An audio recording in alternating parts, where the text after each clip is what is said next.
الحمد لله من على المسلمين وبأنزال القرآن الكريم وتكلف بحفظه في السطور والصدور إلى يوم الدين. أما بعد، فقد قال الله سبحانه وتعالى في كلامه المجيد وفرقانه الحميد: فأعوذ بالله من الشيطان الرجيم. بسم الله الرحمن الرحيم. واعلموا أن فيكم رسول الله. الله أكبر. لو يطيعكم في كثير من الأمر لعنتم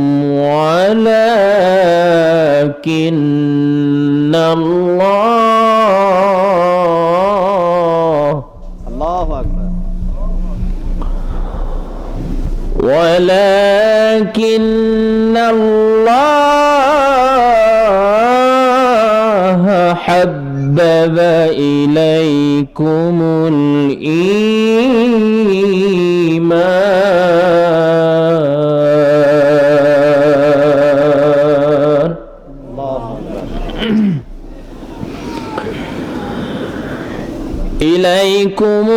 الإيمان وزينه في قلوبكم وكره إليكم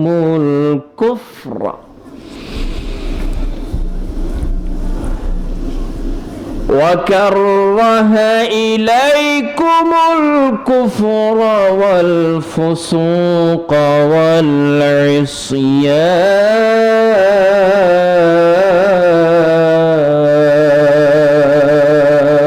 والعصيان.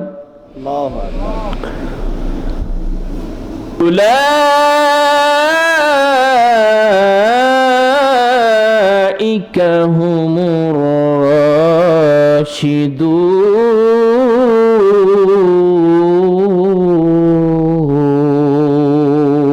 الراشدون. الله أكبر. فضلا من الله ونعمه، والله عليم حكيم. اللهم صل على سيدنا مولانا محمد وعلى آل سيدنا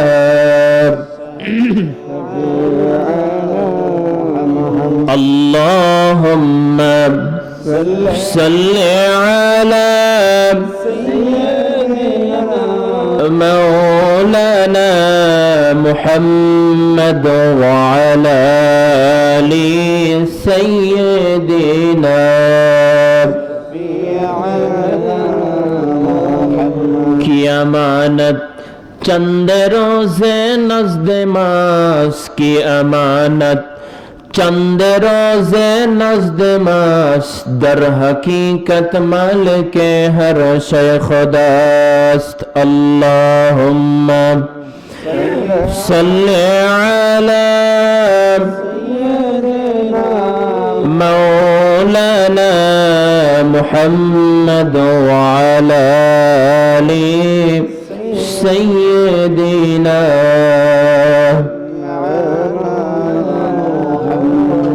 शिर्क बच्चे हो मुस्लिम, भेड़ कुछ डर नहीं, दो सदाकत की शहादत तुमको कुछ परवाह नहीं अल्लाहुम्मा सल्ली अला मौलाना मुहम्मद व अला आलि सय्यिदिना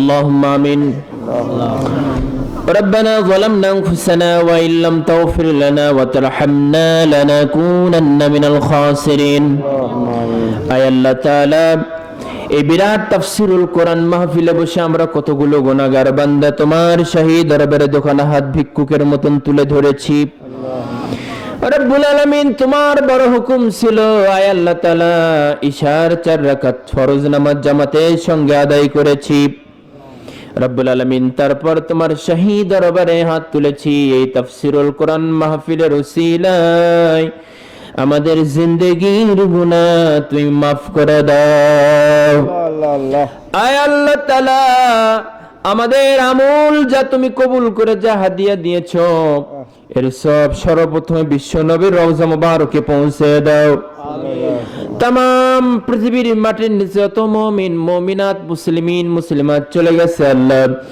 সকলের রূহ মুবারকের সব পৌঁছে দাও আয় আল্লাহ তাআলা বিশেষ করে আমাদের দাদা দাদি নানা নানি পাড়া প্রতিবেশী আত্মীয় স্বজন জানের জান বিশেষ করে আমাদের ভিতরে জনম দুঃখিনী মা বাবাকে চিরজনমের মতো আমরা যারা হারিয়ে ফেলেছি রব্বুল আলামিন মেহেরবানি করে তাদের রূহ মুবারকের সব পৌঁছে দাও রব্বুল আলামিন আমাদের জন্য তুমি জাহান্নামের আগুন হারাম করে দাও আল্লাহ আয় আল্লাহ তাআলা মেহেরবানি করে রব্বুল আলামিন এই মাহফিলখানি তুমি কবুল আর মঞ্জুর করে নাও এই মাহফিলের যারা আয়োজন করেছে খাটাখাটনি করেছে আল্লাহ রব্বুল আলামিন এই মাহফিল যারা আমরা শুনতে এসেছি বলতে এসেছি কঠিন কিয়ামতের দিন মুসিবতের সময় এই মাহফিল আমাদের জন্য সকলের জন্য তুমি নাজাতের জরিয়া বানায়া দাও আল্লাহ সুবহান রাব্বিকা রাব্বিল ইজ্জাতি আম্মা ইয়াসিফুন وسلام على المرسلين والحمد لله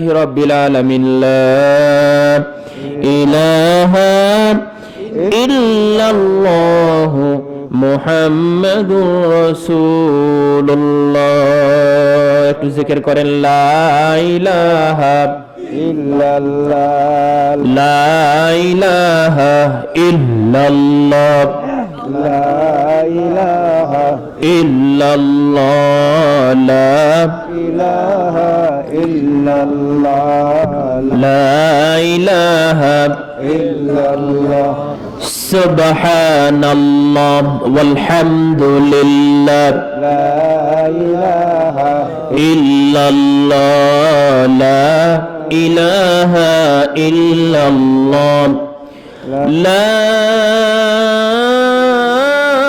ইলাহা ইল্লাল্লাহ মুহাম্মাদুর রাসূলুল্লাহ সাল্লাল্লাহু আলাইহি ওয়াসাল্লাম আজকের এই বিরাট তাফসীরুল কোরআন মাহফিলের সম্মানিত সভাপতি তারপরে আমাদের মানে ঘোষিত যিনি যেনারা সভাপতি ছিল মনে হয় তেনারা নেই তো প্রধান অতিথি আমাদের ইউনিয়নের সম্মানিত চেয়ারম্যান আমার ইউনিয়নের সম্মানিত চেয়ারম্যান জনাব আবু সুফিয়ান শফিক বিশেষ অতিথি আলহাজ শহীদুল ইসলাম দুলু তারপর বিশেষ অতিথি আপনাদের অত্র ইউনিয়নের সম্মানিত চেয়ারম্যান জনাব প্রভাষক কামরুল হাসান ডালিম আজকের মাহফিলের প্রধান বক্তা হযরতুল আল্লামা হাবিবুল্লাহ বিলালি সাহেব আফাদাল্লাহু ফি ইলমিহি ওয়া জিসমিহি বলে আল্লাহুম্মা আমিন আজকের মাহফিলের আমন্ত্রিত অতিথিবৃন্দ আজকের মাহফিলের যারাই ঘোষিত অতিথি আছেন আমার সামনে উপবিষ্ট মঞ্চে উপবিষ্ট হযরত উলামায়ে কেরাম সামনে উপবিষ্ট দিনদার পরহেজগার মুসল্লিয়ানে কেরাম পর্দার আড়ালে আমার সম্মানিত মা এবং বোনেরা সকলের প্রতি আমার আরেকবার সালাম আসসালামু আলাইকুম ওয়া রাহমাতুল্লাহি ওয়া বারাকাতুহু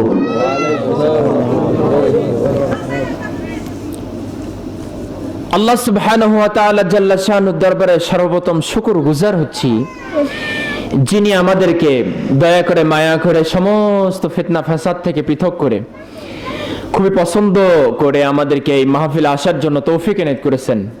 এর জন্য সেই মাবুদের দরবারে শুকরগুজার করি। সবাই প্রাণ খুলে বলছে আলহামদুলিল্লাহ। সবাই বলেন আলহামদুলিল্লাহ। লাখ কোটি দুরূদ ও সালাম নবীজির প্রতি বলি সাল্লাল্লাহু আলাইহি ওয়াসাল্লাম। আপনারা ভালো আছেন? আলহামদুলিল্লাহ। মুমিন একজন 100 জনের বিরুদ্ধে যথেষ্ট, ঠিক না ব্যাঠিক? তা আমরা যে কয়জন আছে এই কয়জনে যদি কথা বলি তাহলে দূর থেকে মানুষ মনে করবে এখানে অনেক লোক আছে। আর আমি যদি কথা বলি আপনারা যদি চুপচাপ থাকেন তাহলে মানুষ কিন্তু আর আসবে না। ঠিক আছে কথা? এইভাবে বসা যাবে না, সামনের দিকে আসতে হবে। আমি একটা তাকবীর দেব, আপনারা দাঁড়িয়ে যাবেন। যারা জুতা আছে জুতা হাতে নেন। আমি তাকবীর দেওয়ার সাথে সাথে আপনারা দাঁড়িয়ে যাবেন, তাকবীর দিতে দিতে আবার বসে পড়বেন। ঠিক আছে তো? বলেন নারায়ে তাকবীর, নারায়ে তাকবীর। আল কোরআনের আলো, আল হাদিসের আলো, নারায়ে তাকবীর। হ্যাঁ, বসে পড়েন। কোনো কথা হবে না, আমি কিছুক্ষণ কথা বলবো, আমার সঙ্গে সহযোগিতা করবেন তো ইনশাআল্লাহ? এদিকে ওইদিকে তাকাবেন না তো? না দৌড় দিবেন? আমরা যে কয়জন আছি এই কয়জনই যদি থাকি ইনশাআল্লাহ এতেই মাহফিল কবুল হতে পারে, বলে আল্লাহুম্মা আমিন। সম্মানিত উপস্থিতি, আমার সময় খুবই অল্প। প্রধান বক্তা তিনি এসেছেন, হুজুর আরাম ফরমাচ্ছেন, উনি আবার চলে আসবেন ইনশাআল্লাহ। আমরা সবাই কাকে খুশি করার জন্য এসেছি বাবা? আল্লাহকে। আল্লাহকে খুশি করার জন্য। এখানে কোনো টাকা দেওয়া হবে না। টাকা দেওয়া হবে কি? টাকা দিয়ে কাউকে নিয়ে আসাও হয় নাই, ঠিক না ঠিক? সবাই আমরা এসেছি কাকে খুশি করার জন্য? আল্লাহ। বলেন আল্লাহ। মহব্বতের সাথে বলেন আল্লাহ। পৃথিবীতে একটা নাম, যে নামটা উচ্চারণ করলে মানুষের আন্তরিক প্রশান্তি লাভ হয়। সুবহানাল্লাহ। আপনি গত 1 মাস আগে দেখবেন, গুগলে সার্চ দেবেন, পৃথিবীতে একটা নাম নিলে যে নাম নেওয়ার সাথে সাথেই মানুষের হৃৎপিণ্ড সতেজ হয়ে যায়। হৃৎপিণ্ড সতেজ হয়ে যায়। ভালো করে শোনেন, এদিক দুই তাকাই, তাকাতাকি করা যাবে না, আমি যা বলি শোনেন। একটা নাম ডাকলে বর্তমান পৃথিবীতে বিজ্ঞান গবেষণা করে দেখেছেন যে এই কয়দিন আগে, 1 মাস আগেরকার কথা, একটা নাম ডাকার সাথে সাথে মানুষের হৃৎপিণ্ড সতেজ হয়ে যায়। সেই নামটা হলো আল্লাহ। আল্লাহু আকবার বলবেন না? এই নামটা তো আমরা পেয়েছি। কারা পেয়েছে? আমরা রাত দিন 24 ঘন্টায় এটা তেলাওয়াত করতে থাকি, ঠিক না ঠিক? আর এই আল্লাহ শব্দ নিয়ে কাফেররা গবেষণা করে, আর আমরা ঘুমাই। কি করি? ওরা গবেষণা করে আর আমরা মারামারি করে বেড়াই। আমরা কি করে বেড়াই? আমরা ঘুমাই আর মারামারি করি, আর ওরা গবেষণা করে। সুবহানাল্লাহ। ওরা গবেষণা করে দেখেছে যে আল্লাহ শব্দটা পৃথিবীতে যা মানুষের হার্টকে শক্তিশালী করে। আল্লাহু আকবার। দ্বিতীয় নাম্বার কথা শোনেন, পৃথিবীতে একটা গ্রন্থ শুনলে মানুষের দেহে 3টি উপকার হয়। কয়টি উপকার? আমি আগে বিজ্ঞান বলে নিই, তারপরে কোরআন শরীফ থেকে তিলাওয়াত করব। কয়টা উপকার হয়? একটা।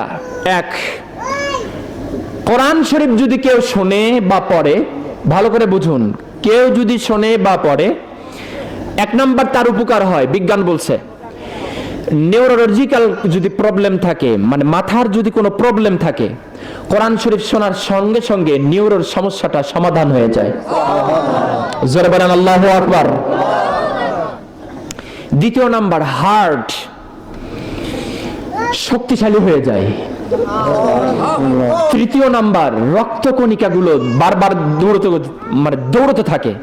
মানুষ যখন কোনো টেনশন করে তখন রক্ত চলাচলটা কি হয়ে যায়? বেড়ে যায়। এটাকে আমরা বলি কি? এটাকে আমরা ব্লাড প্রেশার বলি। আমরা প্রেশার বেশি হয়। বিজ্ঞান বলছে কোরআন শরীফ শোনার সাথে সাথে মানুষটার রক্ত চলাচলটা স্থিতিশীল হয়, ভালো হয়ে যায়, পেশাব দূর হয়ে যায়। যেরকম সুবহানাল্লাহ। একটা মানুষের দেহের জন্য এত বড় গুরুত্বপূর্ণ জিনিস যেটা কোরআন শরীফ শোনার সঙ্গে সঙ্গে ভালো হয়ে যায়। আল্লাহু আকবার। কিন্তু মানুষ আমরা কোরআন শরীফ পড়তেও জানে না, শুনতেও ভালো লাগে না। জোরে বলেন। পড়তেও জানি না, পড়তেও জানি না, কোরআন শরীফ আমরা শুনতেও ভালোবাসি না। পৃথিবীতে এমন একটি গ্রন্থ আল্লাহ পাক মুসলমানদের জন্য দান করলেন, যে গ্রন্থটা পড়লেও সওয়াব, শুনলেও সওয়াব। সুবহানাল্লাহ। পৃথিবীতে যতগুলো ধর্মগ্রন্থ রব্বুল আলামিন দান করেছেন, বিভিন্ন জাতির ভিতর ধর্মগ্রন্থ বানায়েছে, এগুলো একবার শুনলে দ্বিতীয়বার শুনতে ইচ্ছে হয় না। কিন্তু কোরআন শরীফ যদি আপনি একবার শোনেন, দ্বিতীয়বার আবার বারবার শুনতে ইচ্ছে হবে। ঠিক না ঠিক? রব্বুল আলামিন দান করলেন, কার উপর এটা নাজিল হলো? মুহাম্মদুর রাসূলুল্লাহ সাল্লাল্লাহু আলাইহি ওয়াসাল্লাম। মানুষটা যার উপর নাজিল হলো তিনিও দামি হয়ে গেলেন। সুবহানাল্লাহ। যে দামের কোনো শেষ নাই। সোনার মদিনায় যিনি শুয়ে রয়েছেন, এখানে হজ করেছেন কারা? হজ করেছেন? ও, এনে আপনি হজ করেছেন, আলহামদুলিল্লাহ বলেন। যারা হজ করেছেন তারা বুঝতে পারবেন পৃথিবীতে দুইটি জায়গা সবচাইতে আলোক উজ্জ্বল। বলেন আল্লাহু আকবার।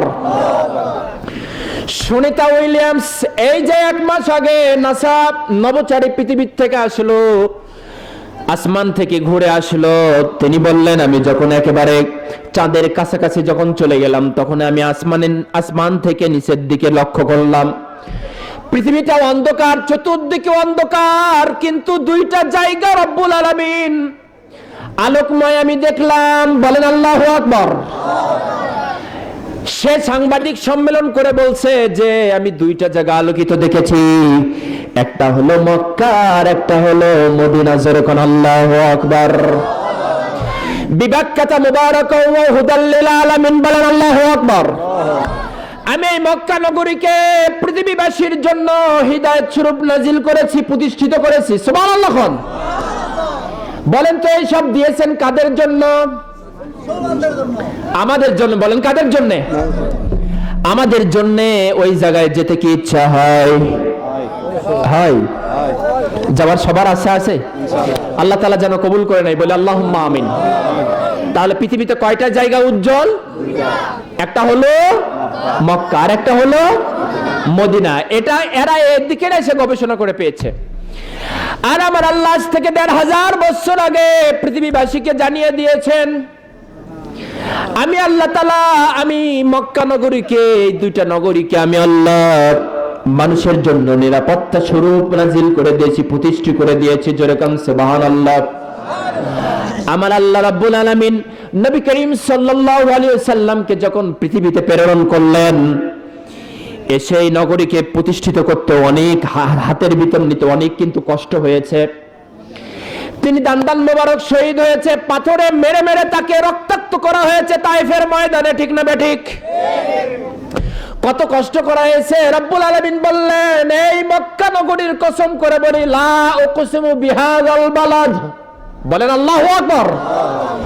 এই মক্কা নগরীর কসম, ওয়া আনতা হিল্লুম বিহাযাল বালাদ। হে নবী, আপনার রক্ত কোনোদিন ব্যথা যেতে পারে না, আপনার ধৈর্য কোনোদিন ব্যথা যেতে পারে না। আমি আল্লাহ এই মক্কা নগরীর কসম খেয়ে বলি, এই নগরীটা আপনার জন্য আমি আল্লাহ হালাল করে দিয়েছি।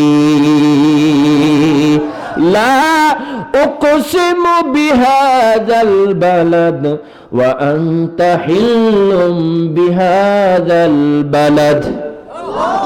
সূরাতুল বালাদ। সুবহানাল্লাহ বলেন। তাহলে কত রক্ত হয়েছে, ঝরেছে। আমার আল্লাহ হালাল করে দিয়েছেন মুসলমানের জন্য। এমন হালাল করে দিলেন যে হালাল করে দিয়েছেন কিয়ামত পর্যন্ত লক্ষ লক্ষ মানুষ এখানে যাবে, কোনোদিন অভাব হবে না কোনো কিছুর। সুবহানাল্লাহ কোন। সুবহানাল্লাহ। পানির অভাব, খাদ্যের অভাব, শান্তির অভাব, এক কথায় যা কিছু মানুষের লাগে এখানে লক্ষ লক্ষ মানুষ যাবে, কোনো অভাব। কোনদিন কি শুনেছেন জমজম কূপের পানি শর্ট পড়েছে? আল্লাহু আকবার কোন। প্রতি সেকেন্ডে 80 ব্যারেল পানি উৎপন্ন হয়, বলো আল্লাহু আকবার। 60টি বস্তুকে পৃথিবীতে ডম অফ দ্য রক্স, আপনারা যারা ইংলিশ ভালো জানেন তারা বুঝতে পারবেন, ডম অফ দ্য রক্স লিখে এখনো যদি আপনি ইউটিউবে সার্চ দেন তাহলে 7টি জিনিস চলে আসবে। 7টি জিনিসকে নিয়ে এই পৃথিবীর মানুষগুলোকে আল্লাহ পাক আশ্চর্যান্বিত করেছেন, মুজিজা করে সৃষ্টি করেছেন। তার মধ্যে 1 নাম্বার হলো জমজম কূপের পানি। সুবহানাল্লাহ। পানি কমে না কেন? প্রতি সেকেন্ডে যদি 80 ব্যারেল পানি উৎপন্ন হয় তাহলে তো পানি শর্ট পড়ার কথা। সুবহানাল্লাহ। কিন্তু শর্ট পড়ে না, এটার বরকত দিল কে? বলেন কে?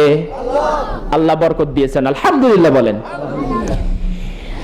সম্মানিত উপস্থিতি, আমার রাসূল যখন এই সব আলোচনা করছিলেন মক্কা নগরীতে, মক্কা নগরীর আকাশ বাতাস যখন আল্লাহ রাসূলের এই সব কথায় আশ্চর্যান্বিত হচ্ছিল মানুষ, বারবার বারবার কাগজগুলো, গাছগুলো, পাহাড়গুলো আমার রাসূলের জন্য দোয়া করতেছিল। সুবহানাল্লাহ।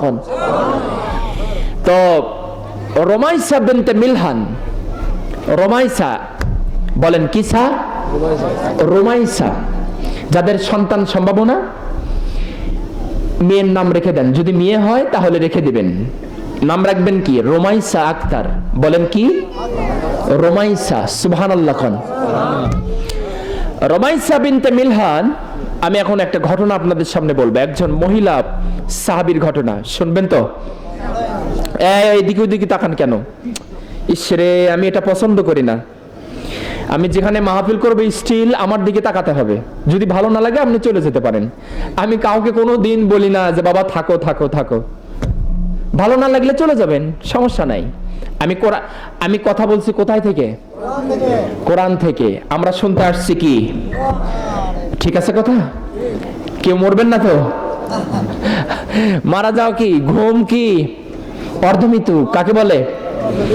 অর্ধমৃত্যু। যতক্ষণ পর্যন্ত প্রধান বক্তা সাথে আমরা কি করব, মোনাজাত না করব, ততক্ষণ পর্যন্ত আমরা কেউ শ্রোতা উঠবো না ইনশাআল্লাহ। বলেন ইনশাআল্লাহ।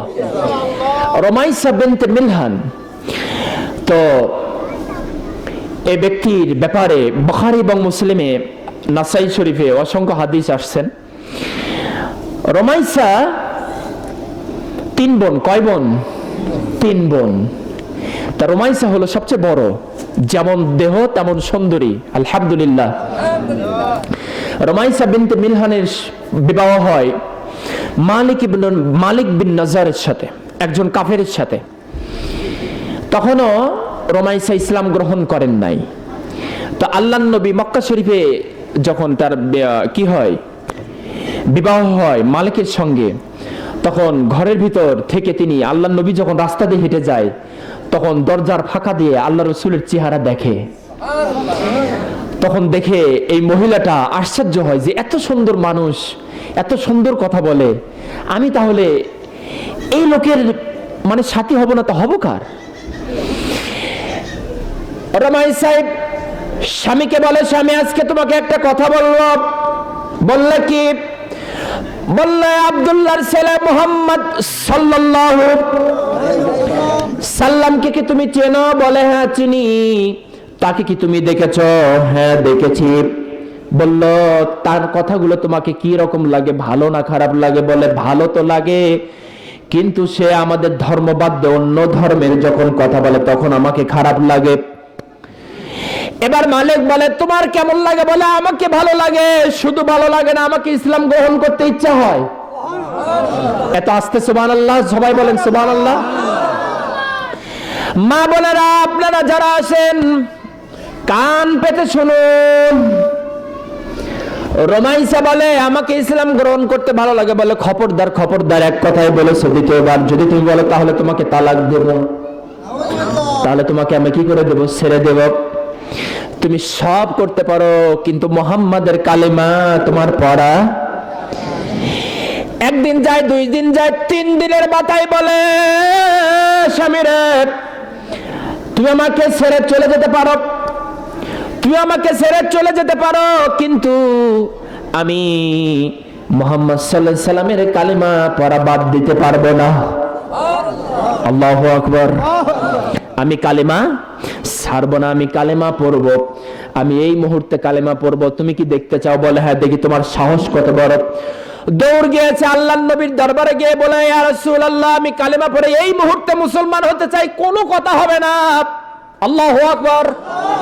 কোনো কথা হবে না। আল্লাহর নবী কালিমা পড়ে যখন মুসলমান করে দিলেন, বাড়িতে এসে দেখেন স্বামী টোপলা বাঁধিয়েছে, পোটলা বাঁধিয়েছে, বলছে তুমি কালেমা পড়েছো, কালেমা আর আমি একসঙ্গে থাকতে পারি না, যেহেতু তুমি মুসলমান হয়ে গিয়েছো।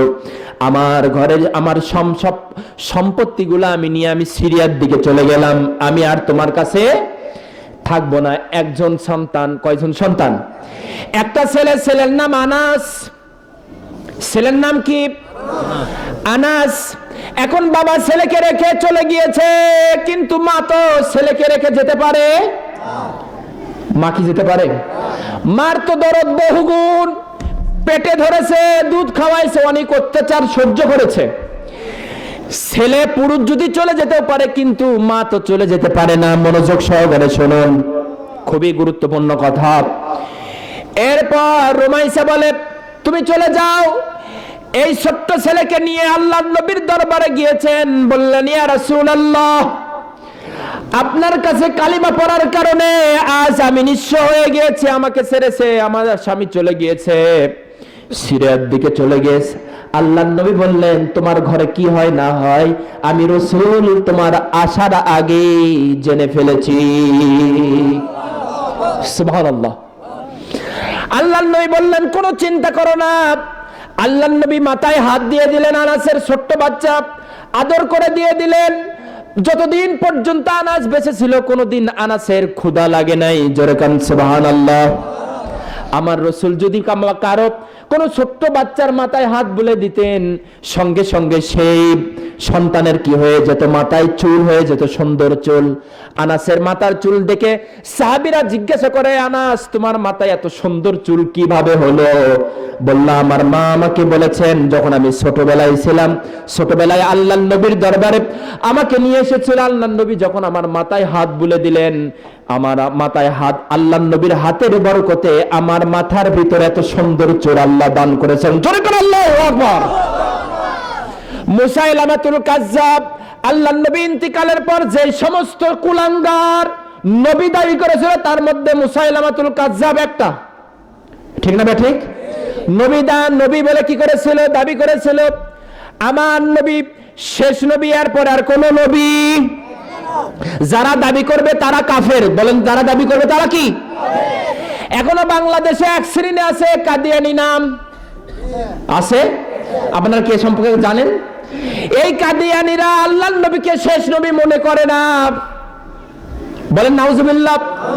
অথচ আল্লাহ পাক নিজেই বলেছেন, মা কানা মুহাম্মাদুন আবা আহাদিম মির রিজালিকুম ওয়ালাকির রাসূলুল্লাহি ওয়া খাতামান নাবিয়্যিন। সুবহানাল্লাহ। খাতামান নবী, সর্বশেষ নবী হলো কে?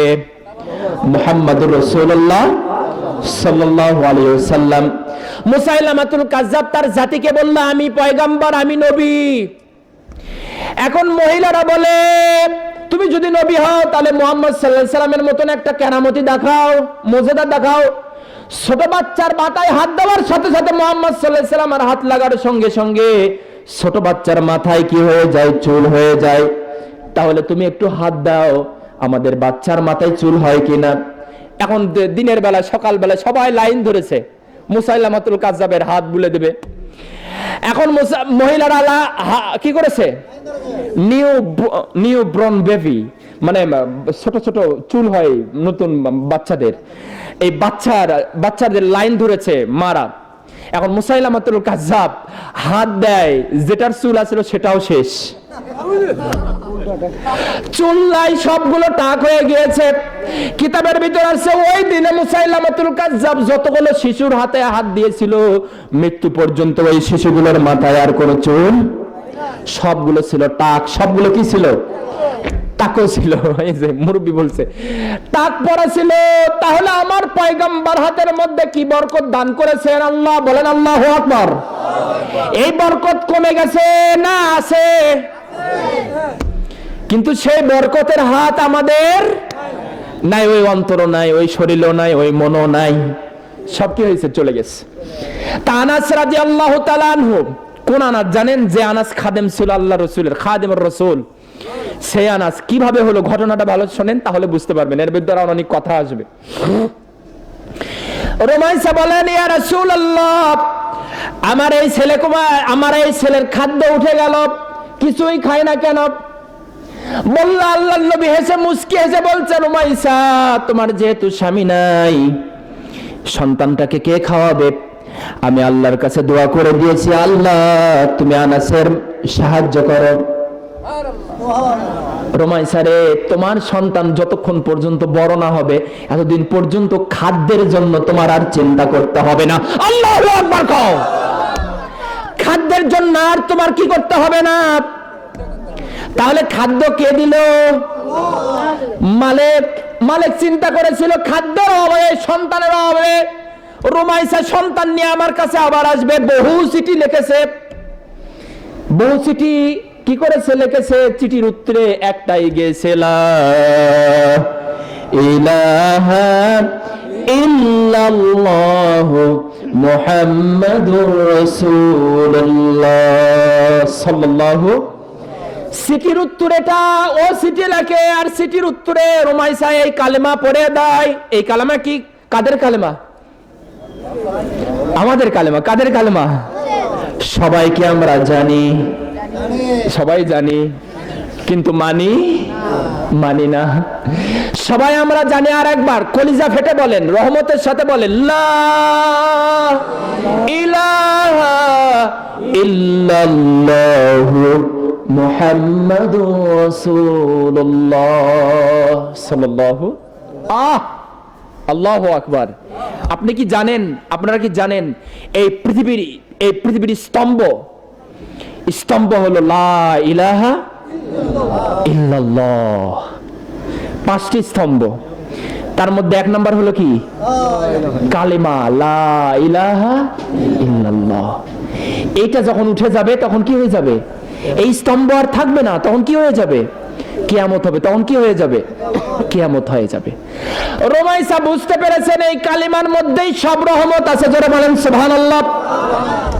রুমাইসা এমন এক মহিলা ছিলেন, নিজের ছেলে আনাস রাদিয়াল্লাহু তাআলা আনহু নিজেই বর্ণনা করেন, মুসলিম শরীফের হাদিস, নিজেই বর্ণনা করতেছেন, আল্লাহর নবী যখন মেরাজ থেকে আসলেন, এসে আমাকে বললেন, আনাস জানো, আমি জান্নাতের ভিতর যখন প্রবেশ করলাম, জান্নাতের ভিতর প্রবেশ করে যে প্রথমে যে মহিলার সঙ্গে দেখা হলো, সেই মহিলা হলো তোমার আম্মা রুমাইসা।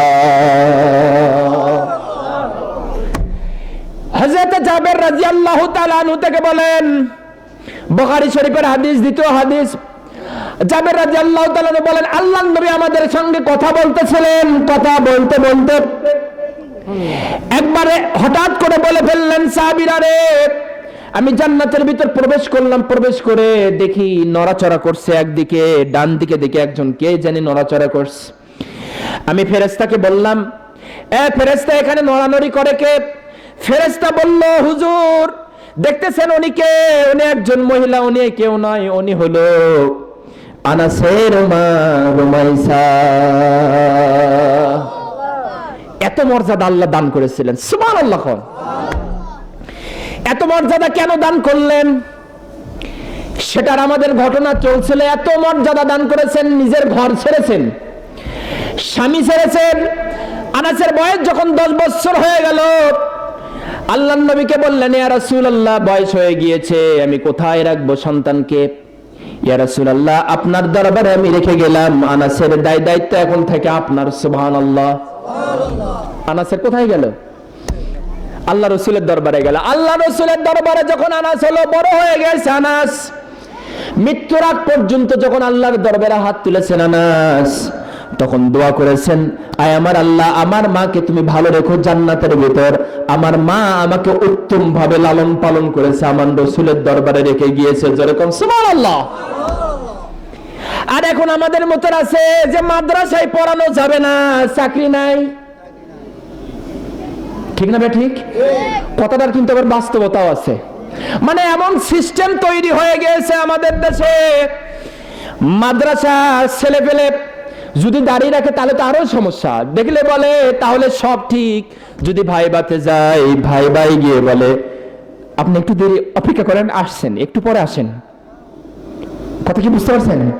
একটু পরে আসেন। সম্মানিত উপস্থিতি, আমি ওই দিকে যাব না, অবস্থা খুব খারাপ, বুঝে নেন। রুমাইসা বিনতে মিলহান, বাবার নাম মিলহান। এই রুমাইসা বললেন, ইয়া রাসূলুল্লাহ, আমি রেখে গিয়েছি। রুমাইসা একাই যায় আল্লাহ রসুলের দরবারে, আবার একাই আসে।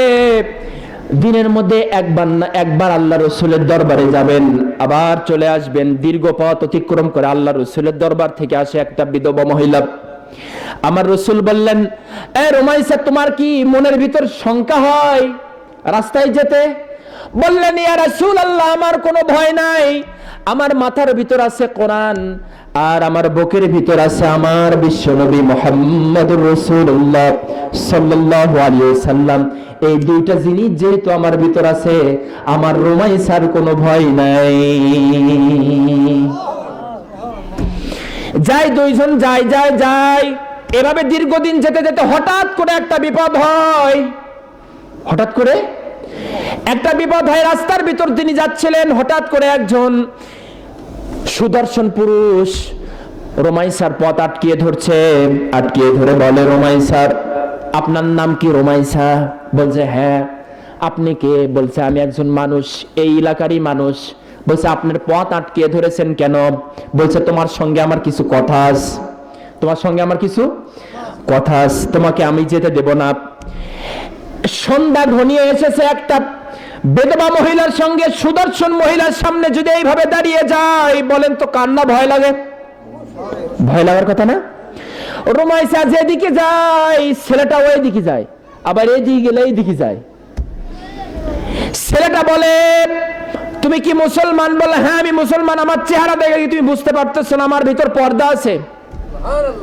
সুবহানাল্লাহ। তাহলে যে মহিলা পর্দা করে বুঝতে হবে ওটা ইমানদার। কথা বলেন নাই? আর যেগুলো বলে দিন যায় রাত যায় কোন দিকে, এগুলো কি? বেহায়া, দাউস। এগুলো কি? দাউস। রুমাইসা পথের যেদিকে যায়, ছেলেটা ওই দিকে যায়, আটকে ধরেছে এইভাবে, দুহাত প্রসারিত করে দাঁড়িয়ে রয়েছে। রুমাইসা যেদিকে যায় ওই দিকে যায়, এইভাবে করতে করতে সন্ধ্যা ঘনিয়ে আসলো। রুমাইসা জিজ্ঞাসা করে, হে পুরুষ, তুমি আমাকে আটকিয়ে রেখেছো কিনা? তুমি কি আমাকে ভয় করো? আমি একমাত্র আল্লাহকে ভয় করি। আল্লাহর ভয় হলো আমার সবচাইতে বড় ভয়, আর দুনিয়ার কাউরে থেকে আমি ভয় করি না। আমি একজন মুসলিম, আমি আল্লাহ রসুলের দরবার থেকে এই মুহূর্তে আসলাম। বললাম, আমি বুঝতে পেরেছি তুমি প্রতিদিন এই রাস্তা দিয়ে যাও, এই দিক দিয়ে আসো, আমি তোমাকে ফলো করেছি। তুমি আমাকে আজকে বলো তো, তুমি এখানে কোথায় যাই বলো, তুমি আজকে আমাকে বলো, এই রাস্তাতে তুমি কোথায় যাও আজকে আমি শুনতে চাই।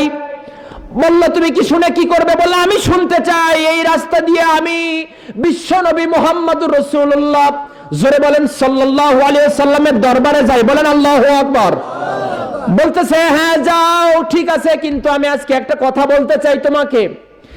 এই কথার যতক্ষণ পর্যন্ত তুমি জবাব না দিবা, ততক্ষণ পর্যন্ত আজকে তোমার পথ আমি ছাড়বো না। কি কথা এখন বললো? বলেন কি কথা হবে? দুইজনের মধ্যে কথোপকথন হয়, উত্তপ্ত বাক্য বিনিময় হয়। এটা শোনার আগে আমরা একটু দুরূদ শরীফ পড়ে নেই। বলে, আল্লাহুম্মা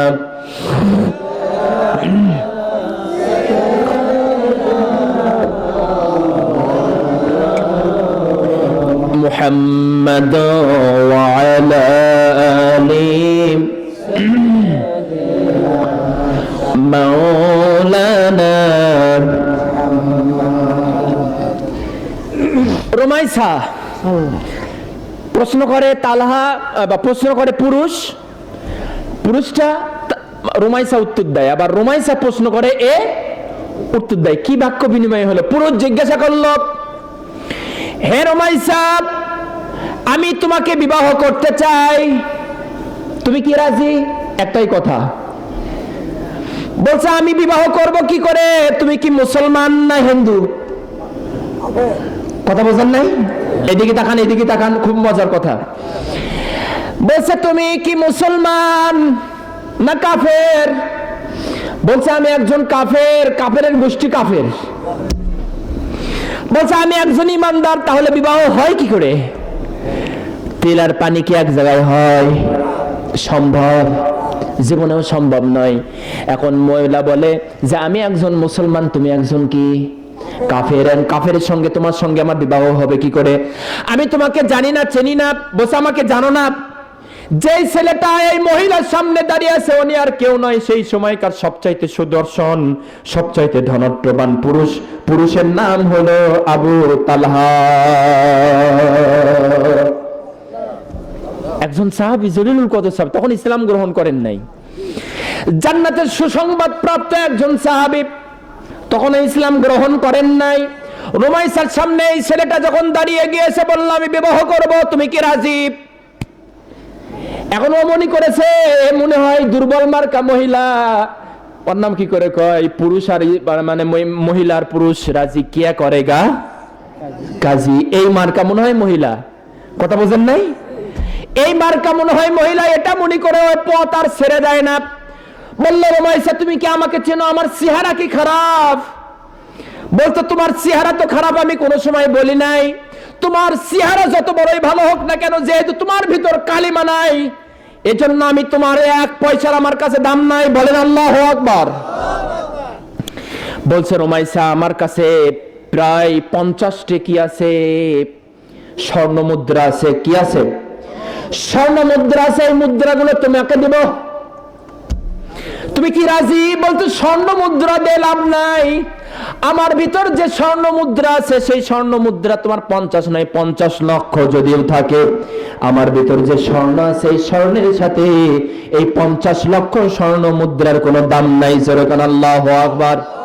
বলেন তো সেই স্বর্ণ মুদ্রার নাম কি? কালেমা বলেন, লা ইল্লাল্লাহু মুহাম্মাদুর রাসূলুল্লাহ, যেরকম সাল্লাল্লাহু। এটা কোনো কথা হলো? রুমাইসাকে বলে, আমি কাঠ মিস্ত্রি। কাঠ মিস্ত্রি? এখানে কাঠ মিস্ত্রি কে আছেন? হাত তোলেন। নাই।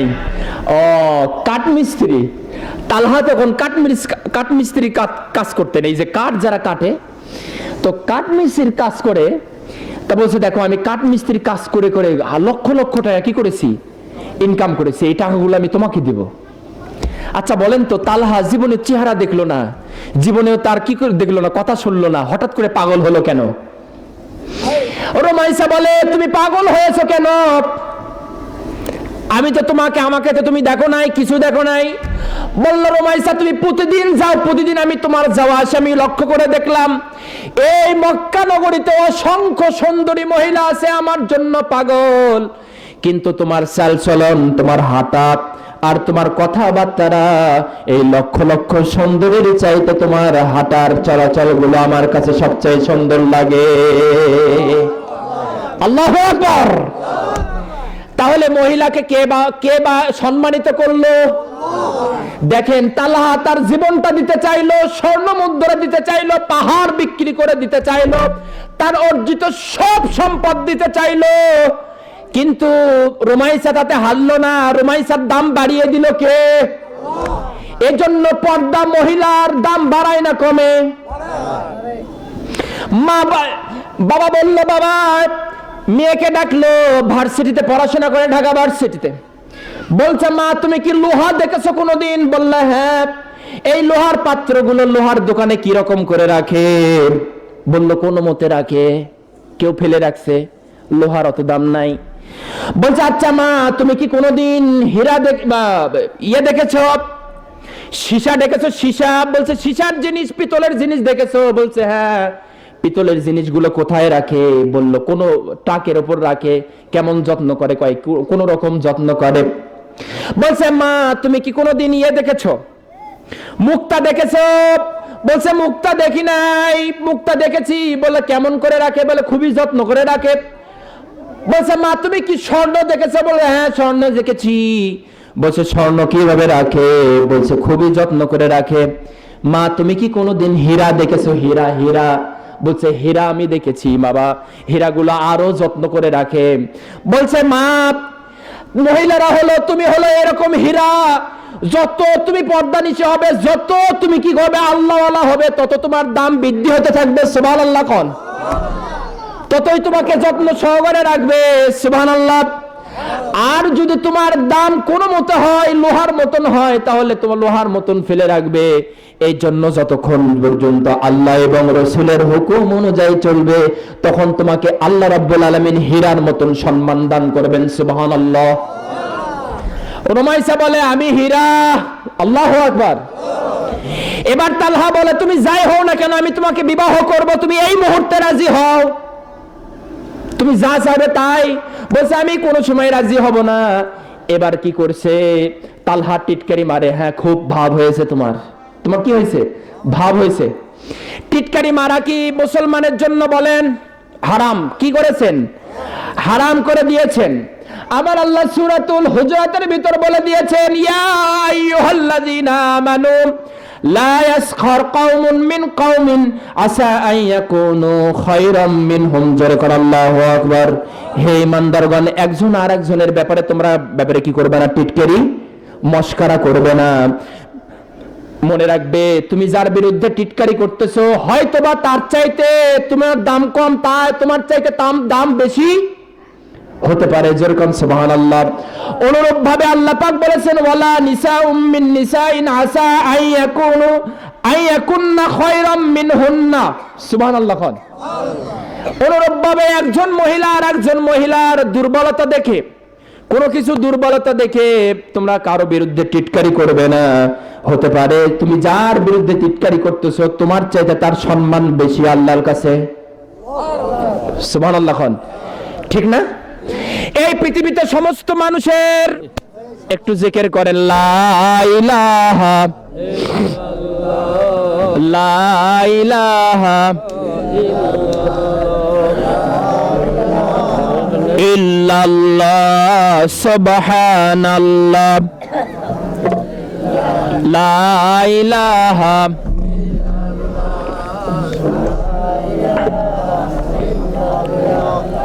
লা ইলাহা ইল্লাল্লাহ সুবহানাল্লাহ। সবাই জিকির করেন, সবাই জিকির করেন, কেউ উঠাউঠি করবেন না। লা ইলাহা ইল্লাল্লাহ সুবহানাল্লাহ লা ইলাহা সুবহানাল্লাহ ইল্লাল্লাহ সুবহানাল্লাহ লা ইলাহা। এই সুইচটা দেয় না কেন? লা ইলাহা ইল্লাল্লাহু মুহাম্মাদুর রাসূলুল্লাহ। বলেন সাল্লাল্লাহু। এই পৃথিবীতে একদিন অন্ধকার হয়ে যাবে, ঠিক না ঠিক? আমাদের সামনে অন্ধকার দেখা দেবে। যখন মৃত্যু ঘনিয়ে আসে মানুষ তখন কিচ্ছু দেখতে পারে না, সব অন্ধকার। সব কি কার? সব কি কার? অন্ধকার। আমরা কিছুক্ষণ অন্ধকারের থেকে বুঝলাম যে অন্ধকারটা কেমন, ঠিক না ঠিক? সম্মানিত উপস্থিতি, আমি যেটা বলতে চাচ্ছিলাম সেটা সম্মান রুমাইসার বাড়িয়ে দিল কে? আল্লাহ। রুমাইসার বাড়িয়ে দিল কে? আল্লাহ। তাহলে কি হলো? আমি কোথায় ছাড়ছিলাম? যে একজন মহিলা আর একজন মহিলাকে টিটকারি করা। এই পৃথিবীতে সমস্ত মানুষের একটা দিক না তো একটা দিক কি আছে? দুর্বলতা আছে। এই দুর্বল দিক নিয়ে ভালো করে শোনেন, এই দুর্বল দিক নিয়ে কেউ কারো বিরুদ্ধে টিটকারি করা হারাম করে দিয়েছেন কে? বুখারী শরীফের ভেতরে আসছে ওবাদায়ে সালাসা, তিনজন আব্দুল্লাহ। এক নাম্বার রাইসুল ফুকাহা আব্দুল্লাহ ইবনে মাসউদ, মুখস্থ করে নেন। ওবাদায়ে সালাসা নাম কাকে বলা হয়? তিনজন ওবাদায়ে সালাসা বলা হয়। এক নাম্বার হলো রাইসুল ফুকাহা আব্দুল্লাহ ইবনে মাসউদ রাদিয়াল্লাহু তাআলা আনহু। দ্বিতীয় নাম্বার হলো আব্দুল্লাহ ইবনে আব্বাস, রাইসুল মুহাদ্দিসিন বলা হয়, রাইসুল মুফাসসিরিন বলা হয়, রাইসুল মুফাসসিরিন বলা হয় আব্দুল্লাহ ইবনে আব্বাস। আর রাইসুল মুহাদ্দিসিন আব্দুল্লাহ ইবনে ওমর, জোরে কান সুবহানাল্লাহ। তার রাইসুল ফুকাহা আব্দুল্লাহ ইবনে মাসউদ রাদিয়াল্লাহু তাআলা আনহু। কয়েকজন সাহাবী বললেন আব্দুল্লাহ ইবনে মাসউদ, আজকে আমরা একটু খেজুর খাবো। কি খাবো? খেজুর খাবো। দেখবেন দুষ্ট ছেলেপেরা বলে না আজকে আম খাবো। কার আম ভালো আছে, ঠিক না ঠিক? কার গাছের ডাব আছে, এরকম বলে না? তো সাহাবীরা বললেন আজকে আমরা খেজুর খাবো। খেজুর কার গাছের খাওয়া যায়? সমস্ত সাহাবীরা বললেন আজকে খেজুর খাবো আব্দুল্লাহ ইবনে মাসউদের গাছ থেকে। সুবহানাল্লাহ বলেন। এখন গাছে চড়বে কে? আব্দুল্লাহ ইবনে ওমর রাদিয়াল্লাহু তাআলা আনহুকে বলা হলো আপনি চড়েন। বলেন আমি পারি না, আমি বয়স্ক মানুষ, পারি নাকি? এবার বলা হয় আলী তুমি চড়ো। বলে আমি গাছ বহাতে পারি না। এখন শেষমেশ সমস্ত সাহাবী বলল যার গাছ তাই উঠবে। সুবহানাল্লাহ। আমার নবী আসরের নামাজের পর আস্তে আস্তে আসলেন, সাহাবীরা আগে গেলেন। গিয়ে আব্দুল্লাহ ইবনে মাসউদকে যখন গাছে উঠানো হলো, আব্দুল্লাহ ইবনে মাসউদ রাদিয়াল্লাহু তাআলা আনহু নিজের গাছে খেজুর পাড়ার জন্য উঠলেন। নিচে কিছু সাহাবী দাঁড়িয়ে আছে। আব্দুল্লাহ ইবনে মাসউদ রাদিয়াল্লাহু তাআলা আনহু যখন খেজুর পাড়ার জন্য উঠেছেন, আব্দুল্লাহ ইবনে মাসউদ রাদিয়াল্লাহু তাআলা এর পাটা ছিল একটু সরু। কি ছিল? চিকন পা ছিল। এই চিকন পা জীবনেও কেউ কোনোদিন দেখে নাই, ওই দিন দেখেছে। সাহাবীরা নিচ থেকে যখন দেখলেন যে আব্দুল্লাহ ইবনে মাসউদের পা একটু সরু, দেখার সঙ্গে সঙ্গে দেখেই সমস্ত সাহাবীরা হেসে ফেললেন। দূর থেকে আমার নবী দেখতে পেলেন, দেখে একটু মনক্ষুণ্ণ হলেন। কাছে এসে বললেন সাহাবীরা তোমরা হাসলে কেন? সাহাবীরা বলল ইয়া রাসূলুল্লাহ আব্দুল্লাহ ইবনে মাসউদের পাটা আমরা কোনোদিন দেখি নাই, তা পা চিকন দেখে আমরা একটু হেসে ফেলেছি। আল্লাহর নবী বললেন তোমরা হাসছো কেন? তোমরা জানো না এই আসমান আর জমিন যদি এক পাল্লায় তোলা হয় আর আমার আব্দুল্লাহ ইবনে মাসউদের পা দুটা, চিকন পা দুটা যদি এক পাল্লায় রাখা হয় রে, আমার আব্দুল্লাহ ইবনে মাসউদের পাটা বেশি ভারী হয়ে যাবে। আল্লাহু আকবার। এত দাম আব্দুল্লাহ ইবনে মাসউদের দান করেছেন, জোরে বলেন আল্লাহু আকবার। তাহলে একজন মুসলমান আর একজন মুসলমানের একটা দুর্বলতা দিক দেখে কোনোদিন টিটকারি করা।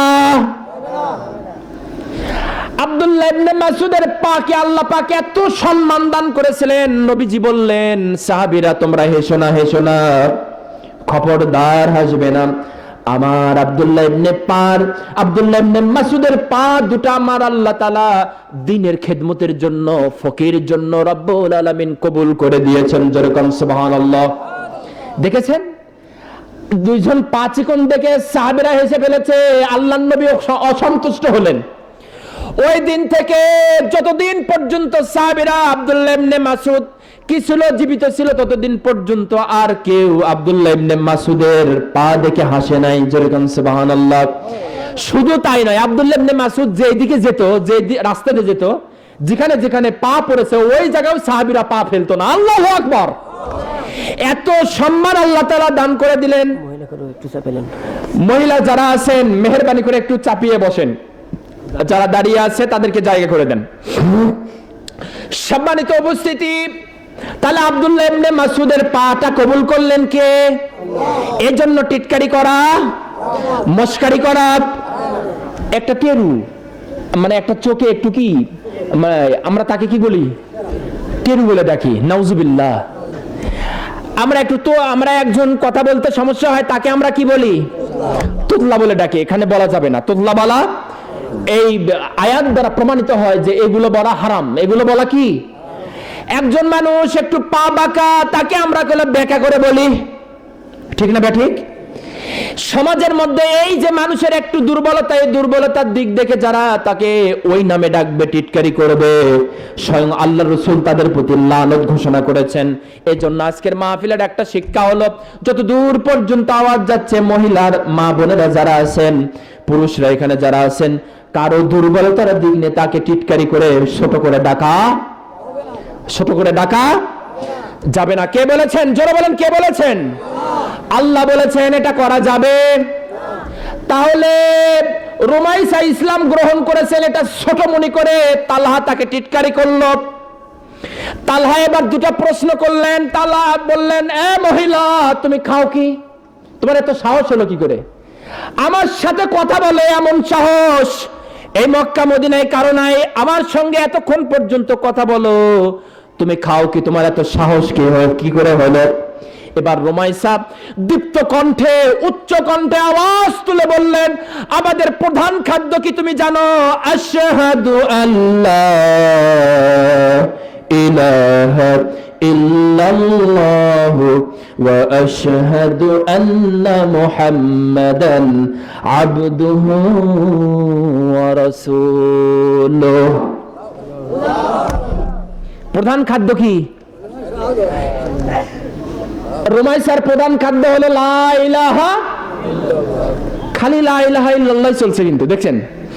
তাহলে মুসলমানদের প্রধান খাদ্য হওয়ার কথা কোনটা? আর এখন কি বলবে? এখন কি বলবেন? বলবো এখন, বললে রাগ করবেন না তো? এখনকার আগেকার মুসলমান রুমাইসার খাদ্য ছিল, ওমরের খাদ্য ছিল, আবু বকরের খাদ্য ছিল, প্রধান খাদ্য হলো কালিমা লা ইলাহা ইল্লাল্লাহু মুহাম্মাদুর রাসূলুল্লাহ। আর এখনকার আমাদের খাদ্য কি জানেন? মদ, গাঁজা, হিরোইন। বাবা কোন আপনারাও কোন, আমার খালি বলে বিপদে ফেলেন। আপনারা বলেন, জিকির করেন, মদ, গাঁজা, হিরোইন, এগুলো কি আপনাদের কি মনে হয় নাই? ফেন্সিডিল, ইয়া বাবা, কি বাবা, সুদ, ঘুষ, মিথ্যা, জিনা, ব্যভিচারী, পরের সম্পদ আত্মসাৎ করা, জনগণের অধিকার হরণ করা, ইত্যাদি ইত্যাদি যতগুলো আছে সব খাদ্য আমাদের। কথা বলে না রে কেউ রে? না আপনারা বোঝেন নাই আমার কথা? এগুলো খাদ্য কাদের? এই খাদ্যগুলো পেটের মধ্যে ঢোকার কারণে আরগুলো তো নাই। মা বোনদের খাদ্যগুলো তো বলেই নাই। বলেন তো, মা বোনদের খাদ্য, প্রধান খাদ্য কি?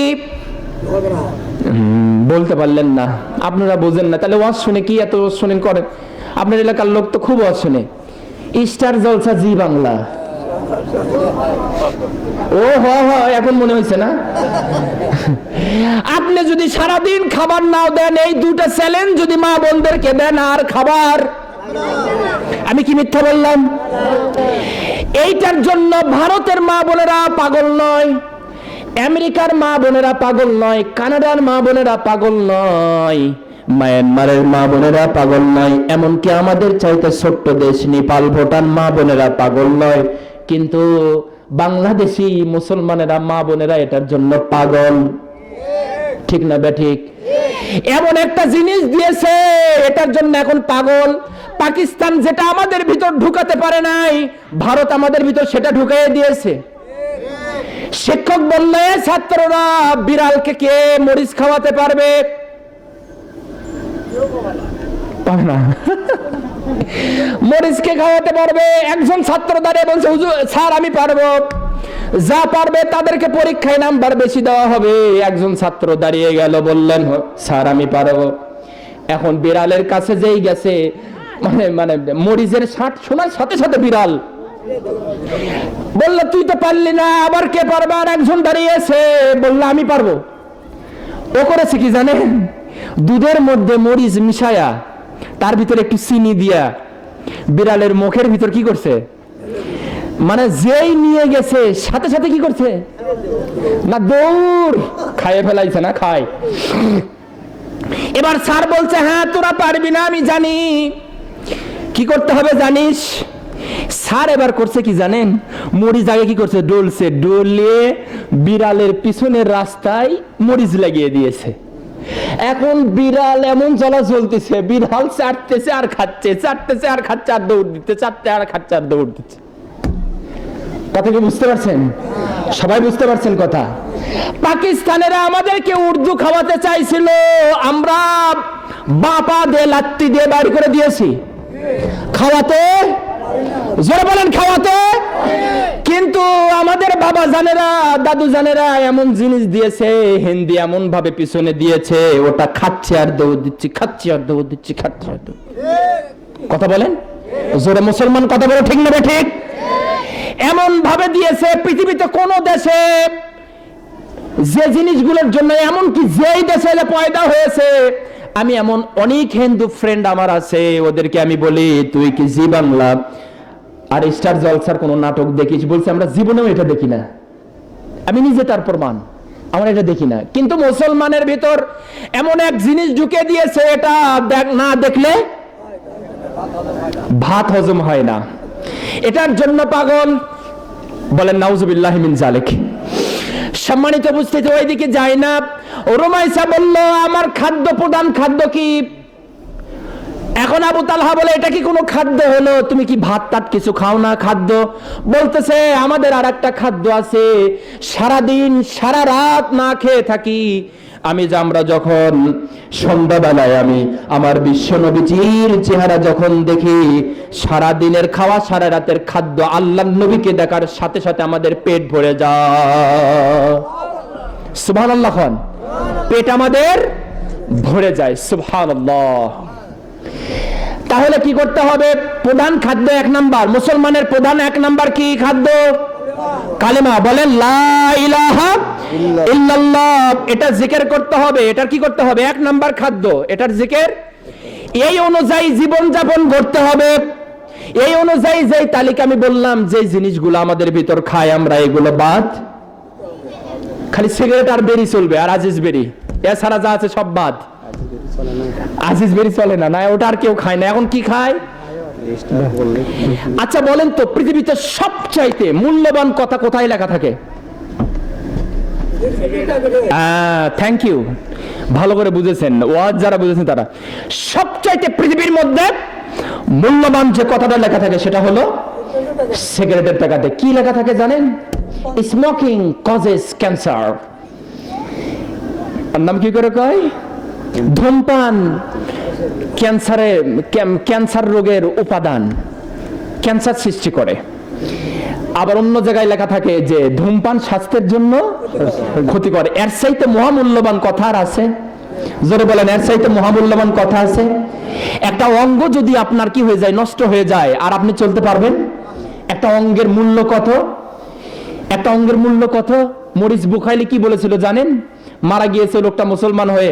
মরিস বুখাইলি বলেছিল যে আমি 65 বছর কি করেছি, গবেষণা করে দেখেছি, গবেষণা করে এটাই পেয়েছি, একটা ছোট্টতম পশমের মূল্য যা আমার শরীরের সমস্ত, আমার এই 65 জীবনের গবেষণা এবং এই পৃথিবীর সমস্ত যে গবেষণার জন্য যত বস্তু আছে, এই বস্তু আর আমার যত জ্ঞান আছে, এই জ্ঞানকে যদি এক পাল্লায় রাখি, আর একটা পশম যে আল্লাহ মানুষের জন্য সৃষ্টি করেছে, এই পশমের মূল্য আমরা আল্লাহর কাছে সিজদা দিয়ে পাবো না। আল্লাহু আকবার কও। এটা কে দিল? এটা কে দিল? তাহলে স্বাস্থ্যের জন্য স্বাস্থ্য তৈরি করে দিল আল্লাহ আমাদের জন্য। সুবহানাল্লাহ। আহসানি তাকবীম করে সৃষ্টি করেছেন, দৃঢ় চেতা করে, যেটা কেউ পৃথিবীতে এক জিনিস আর এক জিনিসের কাছে কেউ নিয়ে আসতে পারবে না। আপনি কি উনি কোনোদিন কি শুনেছেন নাকটা এই জায়গায় আছে, অমুক বিজ্ঞানী নাকটা এই জায়গায় দিয়েছে? শুনেছেন? কেউ পারবে না। তবে মৃত্যু যখন ঘনিয়ে আসবে তখন আর কেউ রক্ষা করতে পারবে না। রক্ষা একটাই করবে, লা ইলাহা ইল্লাল্লাহু মুহাম্মাদুর রাসূলুল্লাহ সাল্লাল্লাহু আলাইহি ওয়াসাল্লাম। মুসা আলাইহিস সালাম কি নবী? মুসা আলাইহিস সালাম আল্লাহর কাছে বললেন, আল্লাহ তুমি এমন একটা জিকির আমাকে শিক্ষা দাও যা এই পৃথিবীতে কোন নবীকে দেওনি আর ভবিষ্যতে কাউকে দিবে না। আমার আল্লাহ বললেন, মুসা তুমি পড়ো লা ইলাহা ইল্লাল্লাহু সুবহানাল্লাহ বলবেন না? এখন মুসা আলাইহিস সালাম বললেন, আল্লাহ এটা কি কোনো বিষয় হলো? এর চাইতে কমন জিনিস আর আছে? এটা তো মার্কাবারা জিনিস, এটা তো সবাই জানে। আমার আল্লাহ বললেন, মুসা, এই আসমান এবং সাতবক আসমান আর সাতবক জমিন যদি এক পাল্লায় রাখা হয়, আর এক পাল্লায় যদি এই লা ইলাহা ইল্লাল্লাহু মুহাম্মাদুর রাসূলুল্লাহ আর এক পাল্লায় রাখা হয়, আর রাখতে দেরি কিন্তু কালিমার পাল্লা ভারী হতে বেশি দেরি হবে না। আল্লাহু আকবার। কে বললেন? আল্লাহ। মুসা আলাইহিস সালাম বললেন যে তাহলে এই কালিমা পড়তে হবে। বলে হ্যাঁ, এই কালিমা পড়তে পড়তে তার জিহ্বাটা যে তরুতাজা রাখবে, রব্বুল আলামিন তার জন্য জান্নাত ওয়াজিব করে দিবেন। যেরকম সুবহানাল্লাহ। তাহলে কি করতে হবে? জিকির করতে হবে। প্রথমত কি করতে হবে? জিকির করতে হবে। জিকির করলো রুমাইসা। রুমাইসা বলল, হ্যাঁ আমি তোমাকে বিবাহ করতে রাজি, কিন্তু শর্ত হলো একটা, মহরানা দেওয়া লাগবে। বলছে মহরানা দিবই রে তোমার জন্য সব দিব, স্বর্ণ মুদ্রা দিব, আমার টাকা অর্জিত সম্পদ দেব, যা চাবা তুমি তাই দিব। বলছে না, এইগুলো মহরানা হবে না। মহরানা হবে এই মুহূর্তে যদি আমার নবীর দরবারে গিয়া কালেমা পড়ে মুসলমান হয়, এই কালেমা পড়াটা আমার জন্য মহরানা হবে। আল্লাহু সুবহানাল্লাহ। সুবহানাল্লাহ। দেখছেন মহিলা কাকে বলে? কিরকম সংগ্রামী মহিলা। আমার রাসূল হুনাইনের যুদ্ধে কিরকম মহিলা ছিলেন দেখেন। হুনাইনের যুদ্ধে আল্লাহ নবী সাহাবীদেরকে বাইরে হয়েছেন, রাস্তায় উত্তর দিকে দেখেন কয়েকজন মহিলা আসতেছে। সামনে একজন মহিলা, তার হাতে বিশাল বড় বল্লম। বিশাল বড় কি বল্লম। আল্লাহ নবী বললেন, আল্লাহ আমাদের কি কেউ মারতে আসতেছে নাকি? আল্লাহ নবী মানে দেরি করলেন। কিছুক্ষণের মধ্যে দেখলেন সামনে রুমাইসা, হাতে একটা বিরাট বড় বল্লম। সুবহানাল্লাহ। একটু আসতে বলেন। আল্লাহ নবী বললেন, রুমাইসা এটাতে তুমি কি করবা? তা বলছে, ইয়া রাসূলুল্লাহ আপনাদেরকে পাহারা দিব, আপনাকে পাহারা দিব। আপনাকে যদি কেউ মারতে আসে কোনো কাফের, তার নাড়ি ভুঁড়ি ছিঁড়ে তছনছ করে ফেলে দেব। আল্লাহু আকবার কও। আমার নবী খুশি হয়ে গেলেন যে রুমাইসা তোমার এত বড় সাহস, তোমার এত বড় ইসলামের জন্য দরদ, রুমাইসা তুমি জান্নাতের মধ্যে পাখি হয়ে ঘুরবে। সুবহানাল্লাহ কও। রুমাইসার আধ্যাত্মিক জগৎ কিরকম ছিল জানেন? শোনেন, রুমাইসার আপন চাচাতো ভাই ছিল খালিদ বিন ওলীদ। সুবহানাল্লাহ খান। তথ্য লিখলেন খাতা কলম থাকলে। খালিদ বিন ওলীদ হলো চাচাতো ভাই। খালিদ বিন ওলীদ বলছে রুমাইসা উহুদের যুদ্ধে বলছে রুমাইসা, আচ্ছা দেখি আজকে কে জিতে, তুমি জিতো না আমি জিতে, আজকে তোমার নবীকে আমি কি করব? শেষ করে ফেলাবো। তখন খালিদ বিন ওলীদ ইসলাম গ্রহণ করে নাই। রুমাইসা 30 জন মহিলাকে সঙ্গে করে নিয়ে আসছেন, নিয়ে এসে দাঁড়িয়েছেন পাহাড়ের কাছে। আল্লাহ নবীকে বললেন, ইয়া রাসূলুল্লাহ কিছুক্ষণের মধ্যেই আমার ভাই কিন্তু বাহির হলো। আমার রাসূল জিজ্ঞাসা করলেন, ইয়া রুমাইসা তুমি এটা জানলে কি করে? বলছে, ইয়া রাসূলুল্লাহ আমি জানবো না, আমি আপনার সাহাবী, আমি একজন মহিলা সাহাবী। আমি যদি বাড়ির থেকে বাইর হয়ে আমার চাচাতো ভাই এবং কাফেররা যদি আমার তারা বাড়িতে বাইর হয়, তাহলে মাইলকে মাইল দূর থেকে তারা যদি বাইর হয়, তাদের পায়ের আওয়াজ আমি এখান থেকে শুনতে পাই। সুবহানাল্লাহ। এত বড় জগৎ ছিল, আর আমাদের জগৎটা হয়ে গেছে বড়। আমাকে লাত্তি আর গুড়ি, লাত্তি আর কি গুড়ি, আমরা কথা বলতে পারি না, কারণ আমাদের ভিতর ঢুকে দিয়েছে ওই মরিচ, কি মরিচ ঢুকে দিয়েছে, বুঝেন নাই? ওটা নিয়ে আমরা নাচানাচি করতেছি। আমাদের সীমান্তে যদি ওরা মারে, আমাদের মারে যদি টাঙ্গেও রাখে, আমরা প্রতিবাদ করতে পারি না, ঠিক না বে ঠিক? আর ওরাই যদি আবার পাকিস্তানের একটা পিঁপড়াক মারে, পাকিস্তানেরা কয়টা মারে? একটা মারলে প্রতিবাদ করতে পারছে? কিছু করতে পারছে? কয়দিন আগে দেখতেছেন না? কিছু করতে পারছে। তার কারণ কি জানেন? ওদের ভিতরে এই মরিচ ঢোকে নাই, এই জন্য ওদের ঈমান এখনো তাজা আছে। আর আমাদের ভিতর দাদা বাবুদের মরিচ ঢুকেছে, ওই মরিচ নিয়ে আমরা কি করতেছি? এই জন্য আমরা প্রতিবাদ করতে পারি না। বাবা রাগ করলেন নাকি? একটু ঐকিক নিয়মে কথা বললাম। আমার বন্ধুগণ, রুমাইসাকে যখন এইভাবে প্রস্তাব দিলেন, আবু তালহা কিছুক্ষণের জন্য শক হয়ে গেলেন, সমস্ত শরীর শক হয়ে গেল। কিছু নড়াচড়া করতে পারে না, কি রকম প্রস্তাব দিয়েছে। এখন আমি এই প্রস্তাব গ্রহণ করলে আমার ঈমান আনতে হবে, না হলে রুমাইসাকে আমার ছেড়ে দিতে হবে। কিন্তু তালহা রুমাইসার ভিতরে এমন গুণ দেখেছে। তালহা বলেছেন, তালহা যখন ইসলাম গ্রহণ করলেন তখন তালহা রাদিয়াল্লাহু তাআলা আনহু বলেছেন, রুমাইসা আমি তোমার টাকার দিকে তাকাই নাই, তোমার রূপের দিকে তাকাই নাই, তোমার ভিতরে এমন আল্লাহ তাআলা গুণ দিয়েছে। আমি তোমাকে প্রায় 3 মাস আমি লক্ষ্য করে দেখেছি। আমার সংসারে যদি শান্তি আসে তাহলে তোমার দ্বারাই সম্ভব। তোমার বেশি লিপস্টিক লাগে না, বেশি কাপড় চোপড় লাগে না, তোমার এমনিতেই সন্তুষ্ট। সুবহানাল্লাহ, কথা বোঝেন নাই? আর যেগুলো এমনিতেই বলে চলে মার্কেটে যাই, কথা বোঝেন নাই? যেগুলো বলে এমনিতেই বলে মার্কেটে যাই, তাহলে অর্ধেক দিয়ে কি সংসার উন্নতি হবে? সংসার উন্নতি হবে না। তাহলে রুমাইসার ভিতর, পেটের ভিতর আল্লাহ কি দিয়েছিলেন?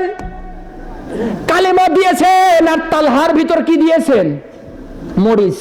কি দিয়েছেন? পড়তে দিয়েছেন। কি? এই জন্য মরিচ যতক্ষণ পর্যন্ত থাকবে ততক্ষণ পর্যন্ত ইমানের আলো সবারই কিসমত ঢেকেছে আধার, ভরে গেছে পাপে, নেমেছে জুলমাত। ঠিক না? ঠিক। তাহলে বলেন, সবারই কিসমত ঢেকেছে আধার, ভরে গেছে পাপে, নেমেছে জুলমাত। কোরআন হাদিস সব সেরেছি আমরা, আল্লাহর আইন সব সেরেছি আমরা, শয়তানি তৈরি আইন ধরেছি আমরা, কি করে পাবো খোদারি জান্নাত? সবারই কিসমত ঢেকেছে আধার, ভরে গেছে পাপে, নেমেছে জুলমাত। সবারই কিসমত ঢেকেছে আধার, ভরে গেছে পাপে, নেমেছে জুলমাত। ঠিক না বে ঠিক? ফুটবলকে জিজ্ঞাসা করা হলো, ফুটবল সবাই তোকে এত লাগতাই কেন? ঠিক? ফুটবলকে কি হাত দিয়ে কেউ আদর করে?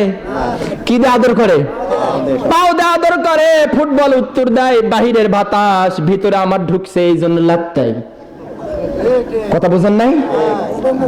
এখন বাহিরের বাতাস ঢুকেছে এই জন্য আমরা কি করে? আজ গোটা পৃথিবীর মুসলমানদেরকে কাফের বেঈমানরা লাগতাই কেন জানেন? ওই যে বাহিরের মরিচ, বাহিরের পত্তা ভিতরে ঢুকেছে এই জন্য। কথা বোঝেন নাই? এই জন্য আমাদের ভিতরে ঢুকেছে। মহারানী যাবে কি করতে? শিকারি করতে। এখন আবহাওয়া মন্ত্রীকে ডেকেছে। একটা উদাহরণ দেই। আবহাওয়া মন্ত্রীকে ডেকেছে। আবহাওয়া মন্ত্রী বলতেছে, জাগো তো, আবহাওয়া কেমন আছে এখন? তা বলছে, হ্যাঁ স্যার, খুব সুন্দর, আজ মেঘ মুক্ত আকাশ, উজ্জ্বল আকাশ থাকবে, আপনি যেতে পারেন। এখন মহারানী এখন শিকার করার জন্য বন জঙ্গলে যাচ্ছে। বিশাল বড় বহর। শুনতেছেন আপনারা? বুঝতেছেন? তখন যাচ্ছে, যেতে যেতে যেতে যেতে একটা নদী বেজেছে। এখন নদী পার হবে, এমন অবস্থায় নদীতে ছিল, ওর নাম কি করে কয়, ধোপা। ধোপা কাদেরকে বলে জানেন? ওই কাপড় ধোয়ে। এই কাপড় ধোয়া ধোপা এখন বলতেছে, জাহাপনা স্যার আপনি কই যাবেন? তা বলতে, আজকে শিকারে যাচ্ছি। তা বলছে, আজকে শিকারে যাওয়া যাবে না, খবরদার আপনি যান, আজকে শিকারি যান না। আপনি যদি শিকারি যান তাহলে এই নদীর মাঝখানে এমন তুফান শুরু হবে, আপনার শিকার আর করা লাগবে না। এখন মহারানী বলতেছে, কে রে? আবহাওয়া মন্ত্রী বলল, আজকের আকাশ থাকবে মেঘ মুক্ত। আর এই কি বলে? এই জোলা আবার কি বলে? জোলাকে এক থাপ্পড় দিয়ে করছে কি, চলে গেছে বন জঙ্গলে কি করতে? শিকার করতে গেছে। এখন নদী পার হয়ে জঙ্গলের কাছে যেই গেছে, দেখে উত্তর গগনে কালো মেঘ জমা হয়েছে। কথা বুঝেন নাই? কালো মেঘ জমা হয়েছে। এখন ঝড়, বিশাল ঝড়, ঝড় তুফান যখন এসেছে, নদী পার হয়ে ধোপাকে বলে যে, ধোপার কথাই তো ঠিক। এখন করছে কি, মহারানী চলে গেছে, মানে ওর নাম কি করে কয়, সংসদে ধরেন, তার জায়গায় চলে গেছে। গিয়ে আবহাওয়া মন্ত্রীকে ডাকেছে, আবহাওয়া মন্ত্রী এদিকে আসো। তুমি বললা যে আজকের আকাশ মেঘ মুক্ত উজ্জ্বল থাকবে, তাহলে আজকে কি করে আমি স্বীকার করতে পারলাম না যে ঝড় হলো কি করে? এক থাপ্পড় দিয়ে আবহাওয়া মন্ত্রীকে কি করেছে? এখন সেনাবাহিনীকে ডেকেছে, সেনাবাহিনী ডেকে আসো, ওই ধোপারে ডেকে নিয়ে আসো। এবার সেনাবাহিনী যায় ধোপাকে ডেকে নিয়ে এসেছে, বলছে এই ধোপা, আজ থেকে তুই আমার আবহাওয়া মন্ত্রী। এখন ধোপা বলতেছে সর্বনাশ, আমি ইংরেজি জানি, বাংলা জানি, উর্দু জানি, হিন্দি জানি, কিচ্ছুই জানি না, আরবি তো জানি না, আমি এগুলোর কিছুই বুঝি না, আমি কি করে মন্ত্রণায় চালাবো? কথা বোঝেন না? আমি কি করে মন্ত্রণায় চালাবো? এখন ধোপা বলছে স্যার আমাকে মেহেরবানি করে ছেড়ে দেন স্যার, আমি এলে কিছুই জানি না, এলে কিছু আমি বুঝি না, আমি পারবো না। তা বলছে আচ্ছা কালকে যে তুই বললি যে কি হবে, ঝড় হবে, এটা জানলি কি করে তাহলে? তা বলছে দেখেন আমি একটা পাঁঠা পালি। কি পালি? পাঁঠা। এখন পাঁঠা যখন মেঘ করে বা ঝড় হবে, ঝড় বা মেঘ হওয়ার আগে এই পাঁঠার কান লড়ে আর পেশাব করতে থাকে।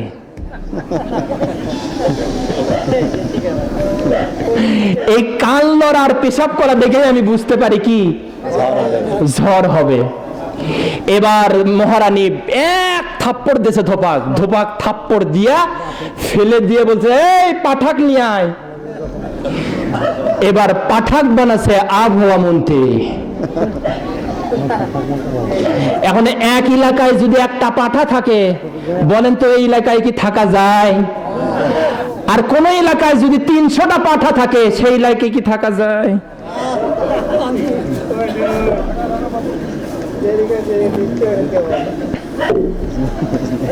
কি বুঝতে পারছেন?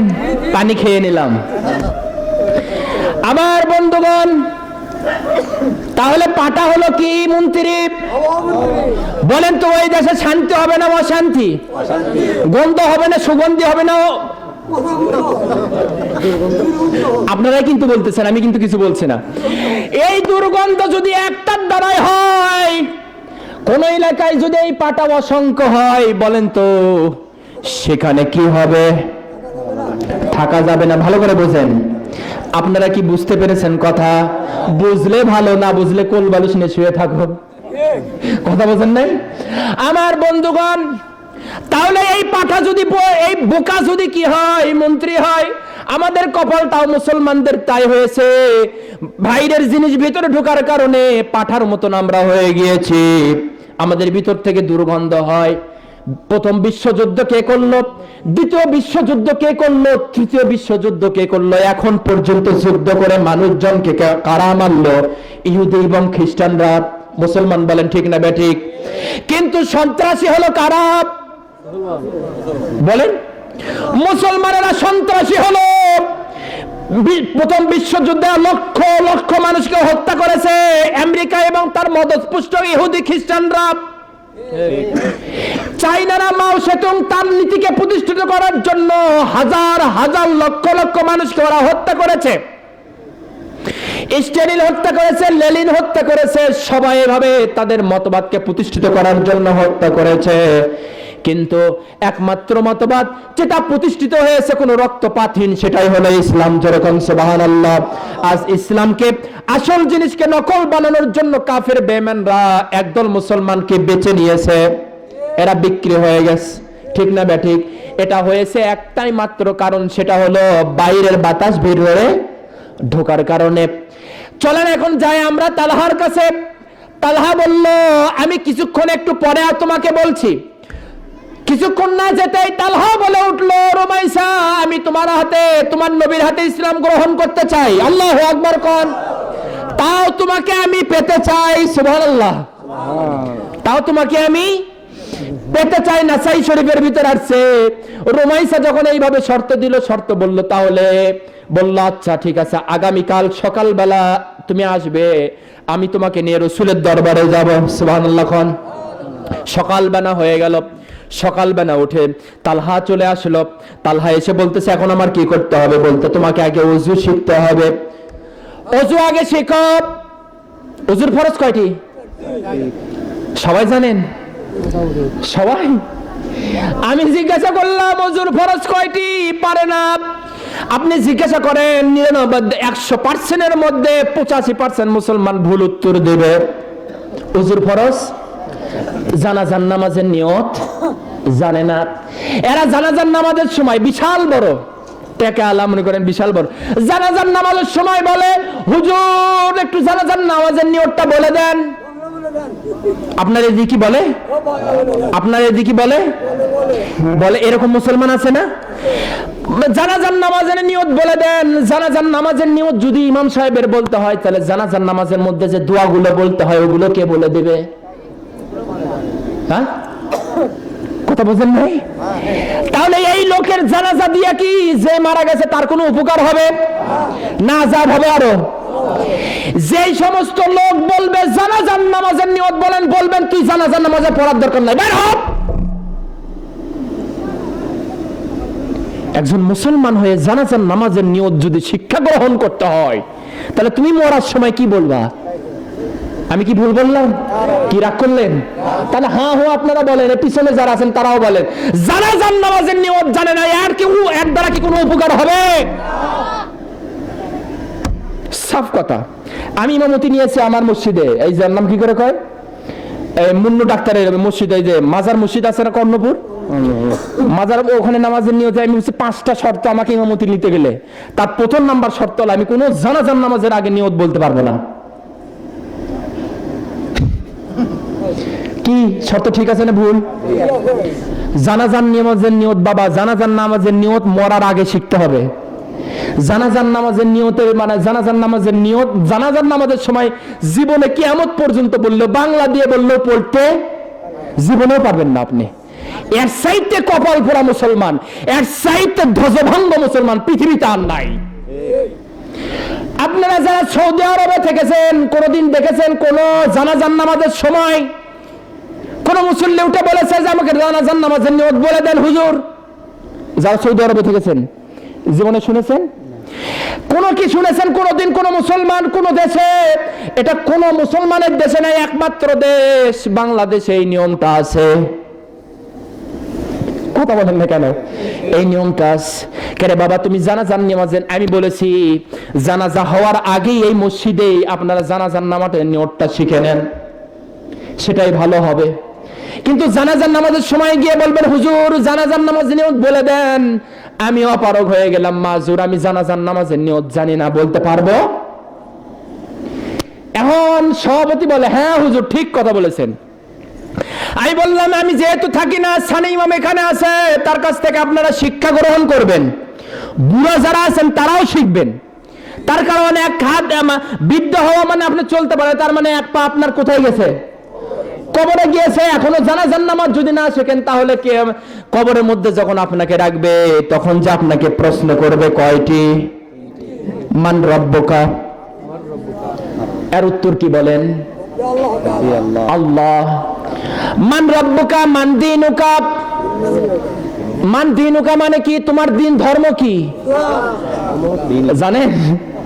আরে বাবা যে পরীক্ষা হবে, পরীক্ষার মানে করেন ওর নাম কি করে কয়, সারগুলো দেখেই তো হিয়াতালি শুকে যাবে, তখন তো আপনি আরবিতে আর বলতে পারবেন না। কার রহমত ছাড়া? জন্মের কার রহমত ছাড়া? আল্লাহর রহমত ছাড়া। মানুষ দৌড়াদৌড়ি করে না, মৃত্যুর সময় দৌড়াদৌড়ি করে, আমরা মনে করি ফেরেশতা দেখে মানে দৌড়াদৌড়ি করতেছে, আসলে কিন্তু তা না। মানুষ যখন মৃত্যু শয্যায় আসে, ভালো করে শুনে নেন, মানুষ দেখবেন ছটফট করে, কেন জানেন?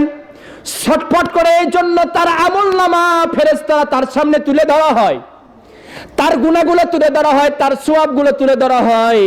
এখন আমি কোন কোনায় কোন জায়গায় গুনার কাজ করেছি সেটা যখন তুলে আমার সামনে ধরা হয়, এই আমলনামা দেখার পর পরে মৃত্যু শয্যায় যে ব্যক্তিটা আছে ওই ব্যক্তিটা ভয়ে মানে ভয়ে অস্থির হয়ে যায়। আমি যে গুনাহগুলো করেছি এইগুলো আমার আশেপাশে যে সন্তানগুলো দাঁড়িয়ে আছে, বসে আছে, আমার মা বাবা বসে আছে, আমার আত্মীয় স্বজন পাড়া প্রতিবেশী বসে আছে, তারা যদি দেখে ফেলে তাহলে তো আমার অবস্থা খারাপ। আহা, এই ভয়ে তখন মানুষ অস্থির হয়ে যায়। আল্লাহ তুমি আমাদের গুনাহ রাশিগুলো মাফ করে দাও। আল্লাহ তুমি আমাদের মৃত্যুর যন্ত্রণা থেকে হেফাজত করো। আল্লাহ মৃত্যুর সময় আমাদেরকে আমাদের জান কবজটা যেন সহজ হয়, এর জন্য যা যা করা দরকার তুমি আমাদেরকে জীবিত অবস্থায় করে নাও, বলে আল্লাহুম্মা আমিন। সম্মানিত উপস্থিতি, তাহলে কি করতে হবে?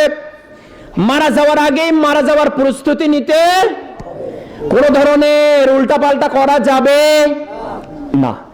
ইয়া আইয়ুহাল্লাযীনা আমানু হাক্কা তুকাতিহি ওয়া লা তামুতুন্না ইল্লা ওয়া আনতুম মুসলিমুন, তোমরা মরো না যতক্ষণ পর্যন্ত কি হবে, মুসলমান না হবে, ততক্ষণ পর্যন্ত তোমরা হাক্কা তুকাতিহি, একেবারে পুঙ্খানুপুঙ্খানু ভাবে আমার ভয় যতক্ষণ পর্যন্ত তোমাদের ভিতর না আসবে ততক্ষণ পর্যন্ত তোমরা কি করবে না, মৃত্যুবরণ করবে না।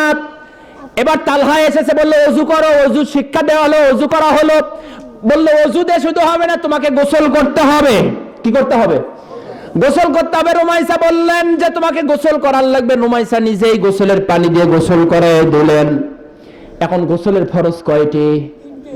মাশাআল্লাহ, মুরব্বি খুব ভালো, জোরে বলেন গোসলের ফরজ কয়টি? ফরজ গোসল যারা করেছো তারা এটা পারবা, ঠিক আছে কথা। আর এখন যদি, এখন তো লাগেই না, এখন আর কি করে না, এগুলো করাই লাগে না, থাক, এটা অন্য বিষয়, অন্যদিন বলবো নি। তাহলে ফরজ গোসলের মানে ফরজ কয়টি? 3টি। একেবারে গোসল করাইলেন উত্তম ভাবে, গোসল করাই বললেন তোমাকে পবিত্র কি করতে হবে, কাপড় পরিধান করতে হবে। রুমাইসা নিজে কাপড় ধুয়ে দিলেন, কাপড়টা পরিষ্কার করে কাপড়টা পরিধান করে শুকায়ে পরিধান করে দিলেন। এবার রুমাইসা তালহাকে নিয়ে আল্লাহর নবীর দরবারে রওনা হলেন। জোরে কোন সুবহানাল্লাহ, জোরে কোন আল্লাহু আকবার। হাত উঁচু করবেন, নারায়ে তাকবীর, নারায়ে তাকবীর। আল কোরআনের আলো, আল হাদিসের আলো, নারায়ে তাকবীর। এবার তালহাকে নিয়ে যাওয়া হলো, আল্লাহর নবীর দরবারে যাবেন। আল্লাহর নবীর দরবারে রওনা হয়ে গেলেন। রওনা হয়ে গিয়ে রুমাইসা আল্লাহর নবীর দরবারে গিয়ে পৌঁছে গেলেন। আবু তালহাকে বললেন তুমি এখানে থাকো, আমি আল্লাহ রসুলের সঙ্গে কিছু কথা বলে আসি। আমার রসুল রুমাইসাকে দেখার সঙ্গে সঙ্গে মসজিদে নববী থেকে বাইর হলেন। বাইর হয়ে বললেন, রুমাইসাকে দেখে আল্লাহর নবী মুস্কি হেসে ফেললেন। রুমাইসা জিজ্ঞাসা করলেন, এদিকে তাকান। রুমাইসা জিজ্ঞাসা করলেন, ইয়া রাসূলুল্লাহ, আমাকে দেখার সঙ্গে সঙ্গে আজকে আপনি হেসে ফেললেন কেন? আল্লাহর নবী বললেন, কালকে গতকাল রাস্তার ভিতর তোমার সঙ্গে একটা পুরুষের কি হয়েছে কিছুক্ষণ আগেই জিবরাইল আলাইহিস সালাম আমাকে জানিয়ে গেল।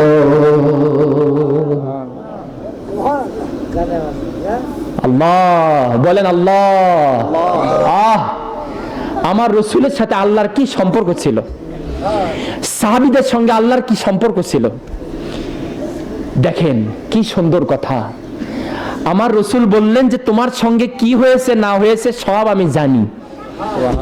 তুমি যে এত বুদ্ধিমান, তুমি যে এত কৌশলী একজন মহিলা, এটা ভেবে শুধু আমি হাসতেছি না, আসমান জমিনের ভিতর যত ফেরেশতা আছে সবাই হাসতেছে।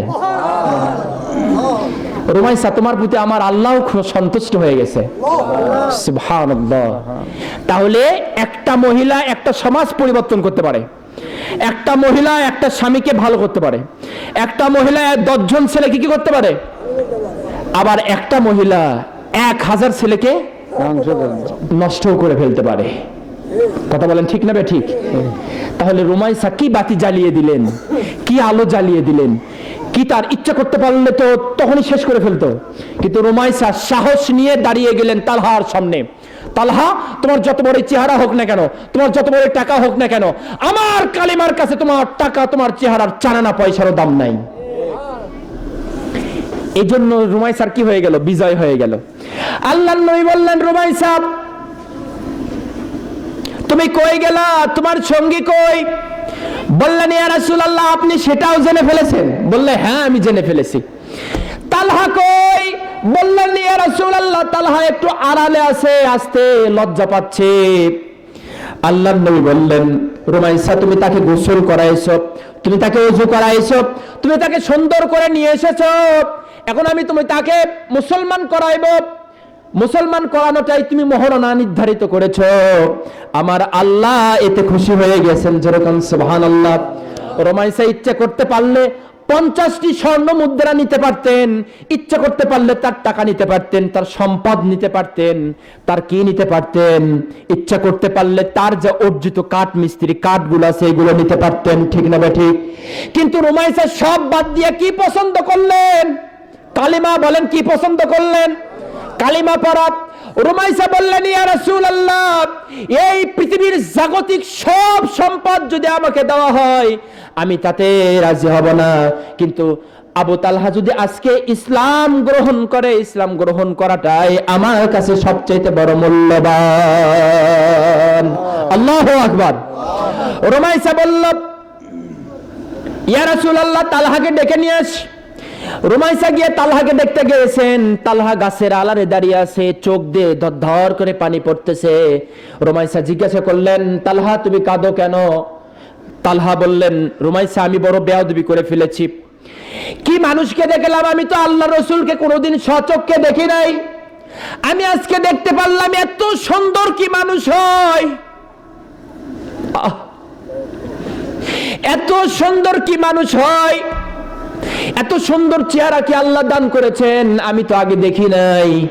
আমি কত গালি দিয়েছি, কত দুর্নাম করেছি, কত মুখ দিয়ে খারাপ ভাষা ব্যবহার করেছি, আমি কত কি বলেছি এই লোকটার বিরুদ্ধে।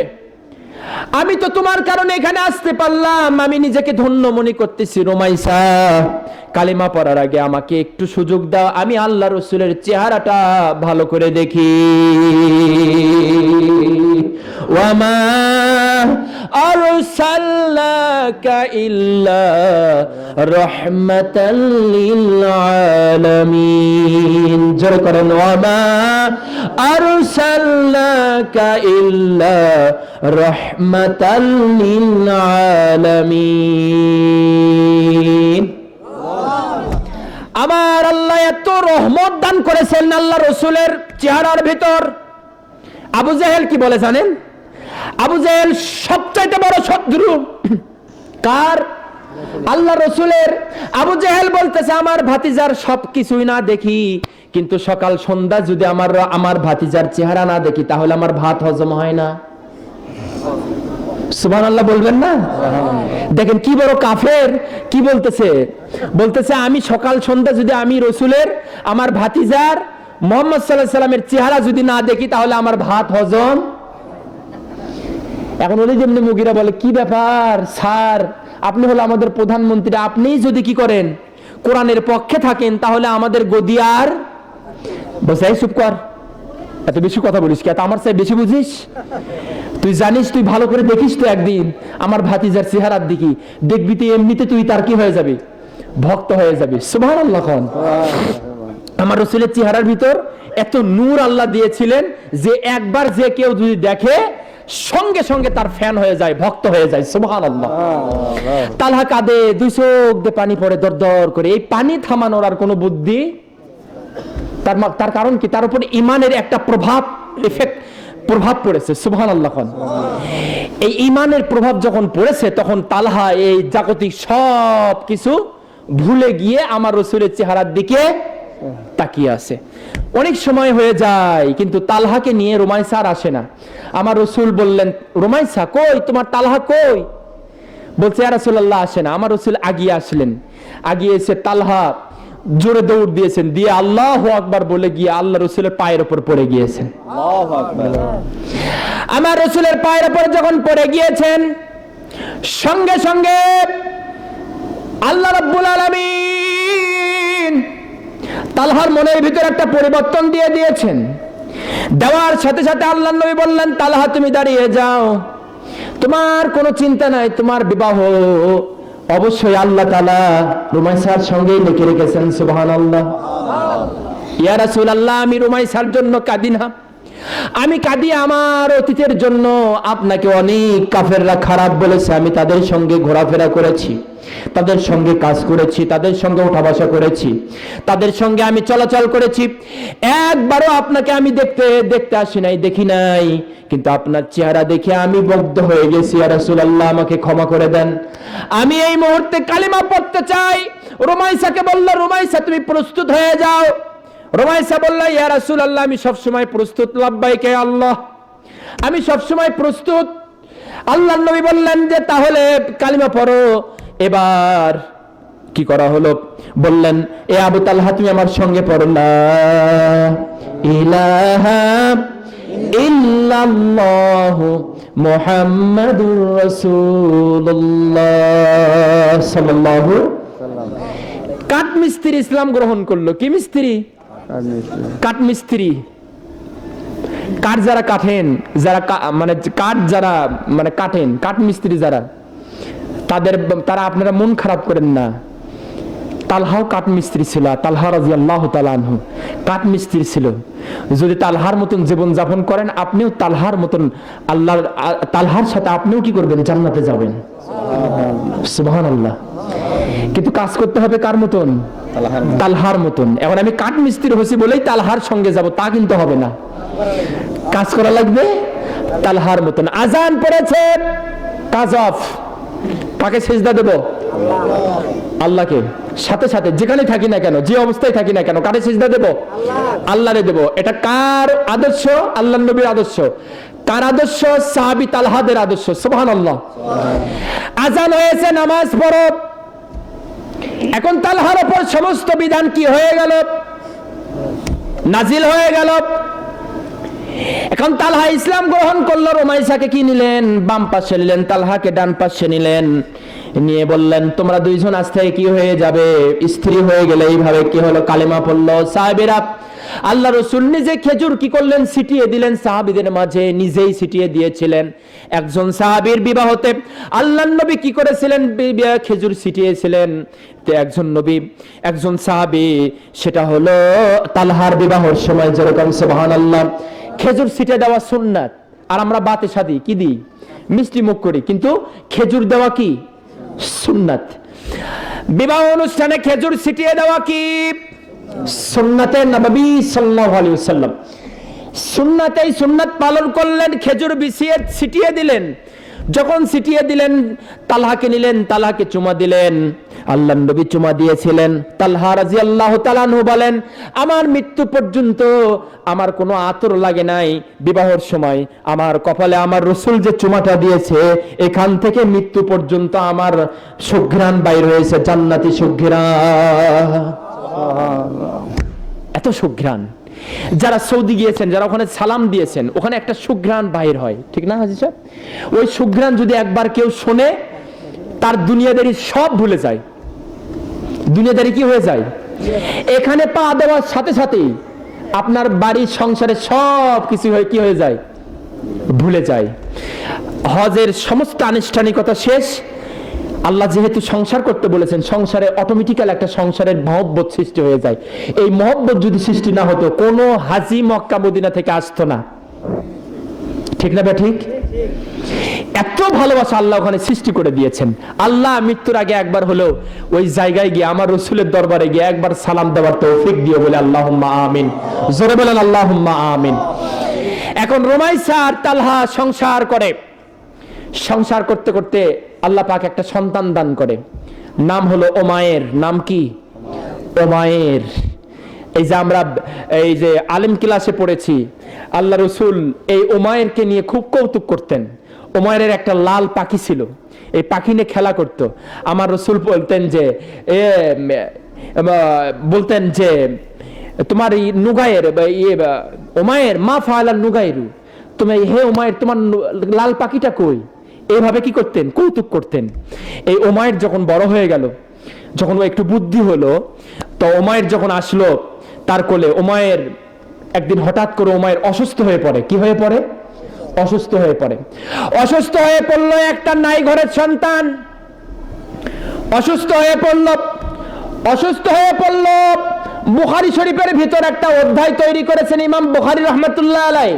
তার অধ্যায় দিয়েছেন এইভাবে যে এমন আল্লাহ পাক এমন কি করেছিলেন, ধৈর্য দান করেছিলেন বুখারী শরীফের মধ্যে। বিপদের সময় যিনি তার মর্মবেদনা কোনোদিন প্রকাশ করেন নাই, তার নাম হলো রুমাইসা। যেরকম সুবহানাল্লাহ। রুমাইসার ঘরে একটা সন্তান দান করলেন, নাম হলো ওমায়ের। নাই ঘরের সন্তান। হঠাৎ করে তার জ্বর হয়ে গেল। জ্বর আর মাথা ব্যথা, জ্বর মাথা ব্যথা, জ্বর মাথা ব্যথা, জ্বর মাথা ব্যথা। কাঠ মিস্ত্রি কাঠের কাজ করতে গিয়েছেন তালহা রাদিয়াল্লাহু তাআলা আনহু। হঠাৎ করে দুপুর বেলায় সন্তানটা মারা যায়। বলেন আল্লাহু আকবার। সন্তানটা যখন মারা গেল, সন্তান মারা যাওয়ার পর এই খবর কি করা হয়েছে?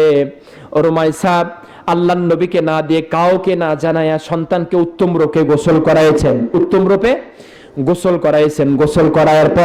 গোসল করানোর পর সন্তান কি করেছেন, উত্তম রূপে গোসল করানোর পর তার ঢাকিয়ে রেখেছেন আর এক ঘরে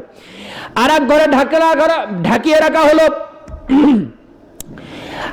তালহা রাদিয়াল্লাহু তাআলার একটা অভ্যাস ছিল, আল্লাহ রাসূলের সঙ্গে দেখা না করে বাড়িতে আসতেন না। সুবহানাল্লাহ। তার সঙ্গে দেখা না হলে বাড়িতে আসতেন না। সুবহানাল্লাহ। এখন বাড়িতে এসে সর্বপ্রথম যার সঙ্গে দেখা করতেন, সন্তানের সঙ্গে দেখা হলো। সন্তানের সঙ্গে দেখা, আল্লাহ রাসূলের সঙ্গে দেখা করলেন। দেখা করার পর বাড়ির দিকে রওনা দিলেন। বাড়ির দিকে যখন তিনি আসলেন, বাড়িতে আসার পর রুমাইসার সঙ্গে কথা বললেন। রুমাইসা বললেন, তুমি এখন কি সুস্থ আছো? বলল, হ্যাঁ, কাজ করে এসে একটু ক্লান্ত রাখছে। রুমাইসা তার জন্য খাবার রেডি করলেন, খাবার খাওয়ালেন। এক গ্লাস ঠান্ডা পানি দিলেন। ঠান্ডা পানি দিয়ে তার সঙ্গে কি হলো, মিলন হয়ে গেল। তিনি ফরজ গোসল করলেন। পরের দিন সকালবেলা রাত্রিবেলায় জিজ্ঞাসা করলেন, আমাদের সন্তানটা কই? বললেন, সন্তান ঠিক আছে, আপনি ঘুমিয়ে পড়ুন। ঈশান নামাজ পর ঘুমিয়ে পড়ানো হলো। ঘুমিয়ে পড়ার পর যখন কি করা হলো, রুমাইসা বললেন যে তুমি ঘুমিয়ে পড়ো। স্ত্রী কি করেছে? ঘুমিয়ে দিয়েছে স্বামী। আমাদের সন্তান কই? সন্তানটা দ্বিতীয়বার জিজ্ঞাসা করলেন, সন্তান কই, নিয়ে আসো। তবে সন্তান ঘুমাচ্ছে। সন্তান সারাদিন খেলাধুলা করেছে, ঘুমাচ্ছে, তাকে আর দেখতে হবে না। এই কথা বলে যখন কি করেছে, রুমাইসা ঘরের ভিতরে গিয়েছে। সকালবেলা উঠে গোসল করেছে, ফরজ গোসল করার পর বললেন যে স্বামী হে, এখন আপনাকে একটা আমি সংবাদ দেব। ওমর রাদিয়াল্লাহু তাআলা গেলেন, গিয়ে জিজ্ঞাসা করলেন, এই তোমাকে এখানে খাবার দেয় কে? তুমি কি করো? বলে, আমি জিকির আজকার করি। খাবার দেয় কে? বলে, পাশের বাড়ি থেকে আসে। তো বলছে, দেখো পরেক্ষণে এসে যান, আমি আর না দেখি।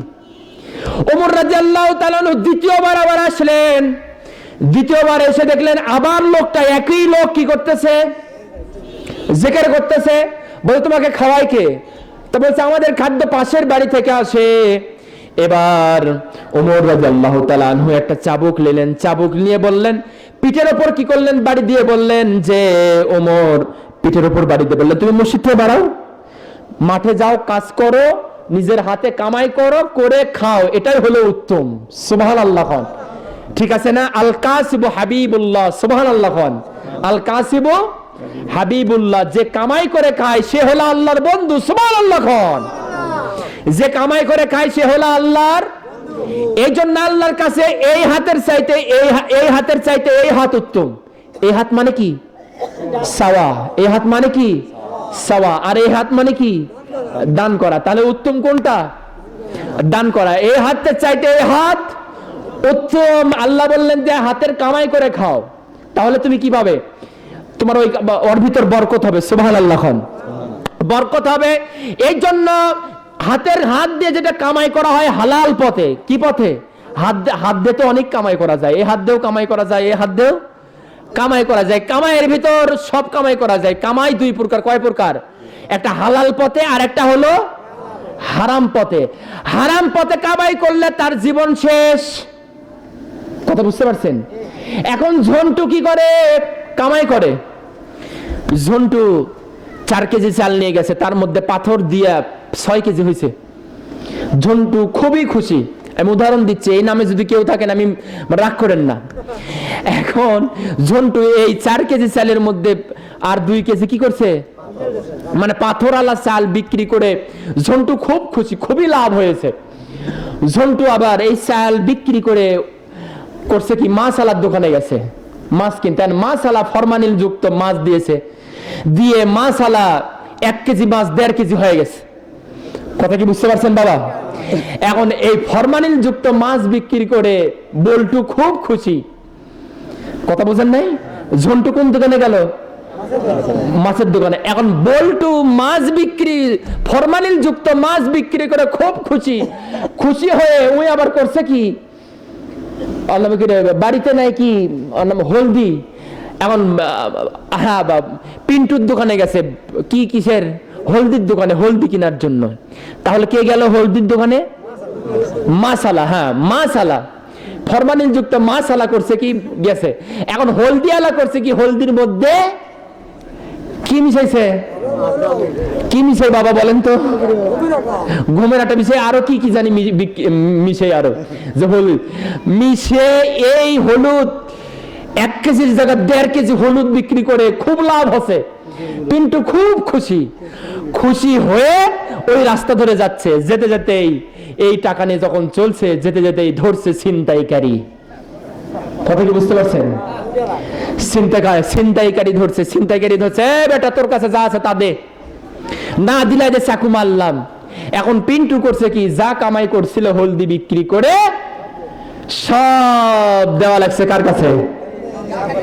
ছিনতাইকারীর কাছে। এখন ছিনতাইকারী নিয়ে খুব মহা খুশি, খুশিতে টকবক হয়ে যাচ্ছে, যাতেই পুলিশ বাবাজির সঙ্গে দেখা। কথা কি বুঝতে পারছেন বাবা? এখন পুলিশ বলতেছে এদিকে আয়।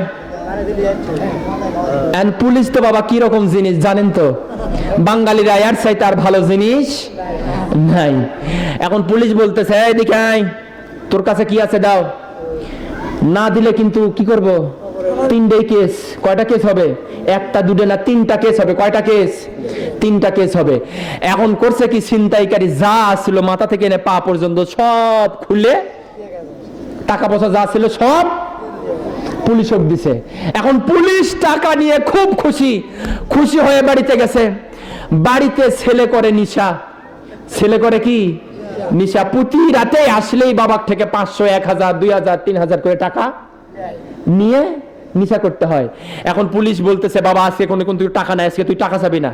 বলছে মানে আজকে আমার টাকার বেশির দরকার, খবরদার তুই আমার কাছে টাকা চাবি না, আজকে আমি টাকা দেব না। এখন পুলিশ করছে কি, এই যে মনে করেন তার যে জ্যাকেট আছে, মানে শার্ট আছে, শার্টটা ছেলের ওই আলনাতে রেখে হাত মুখ ধুতে গেছে, খাইতে বসেছে।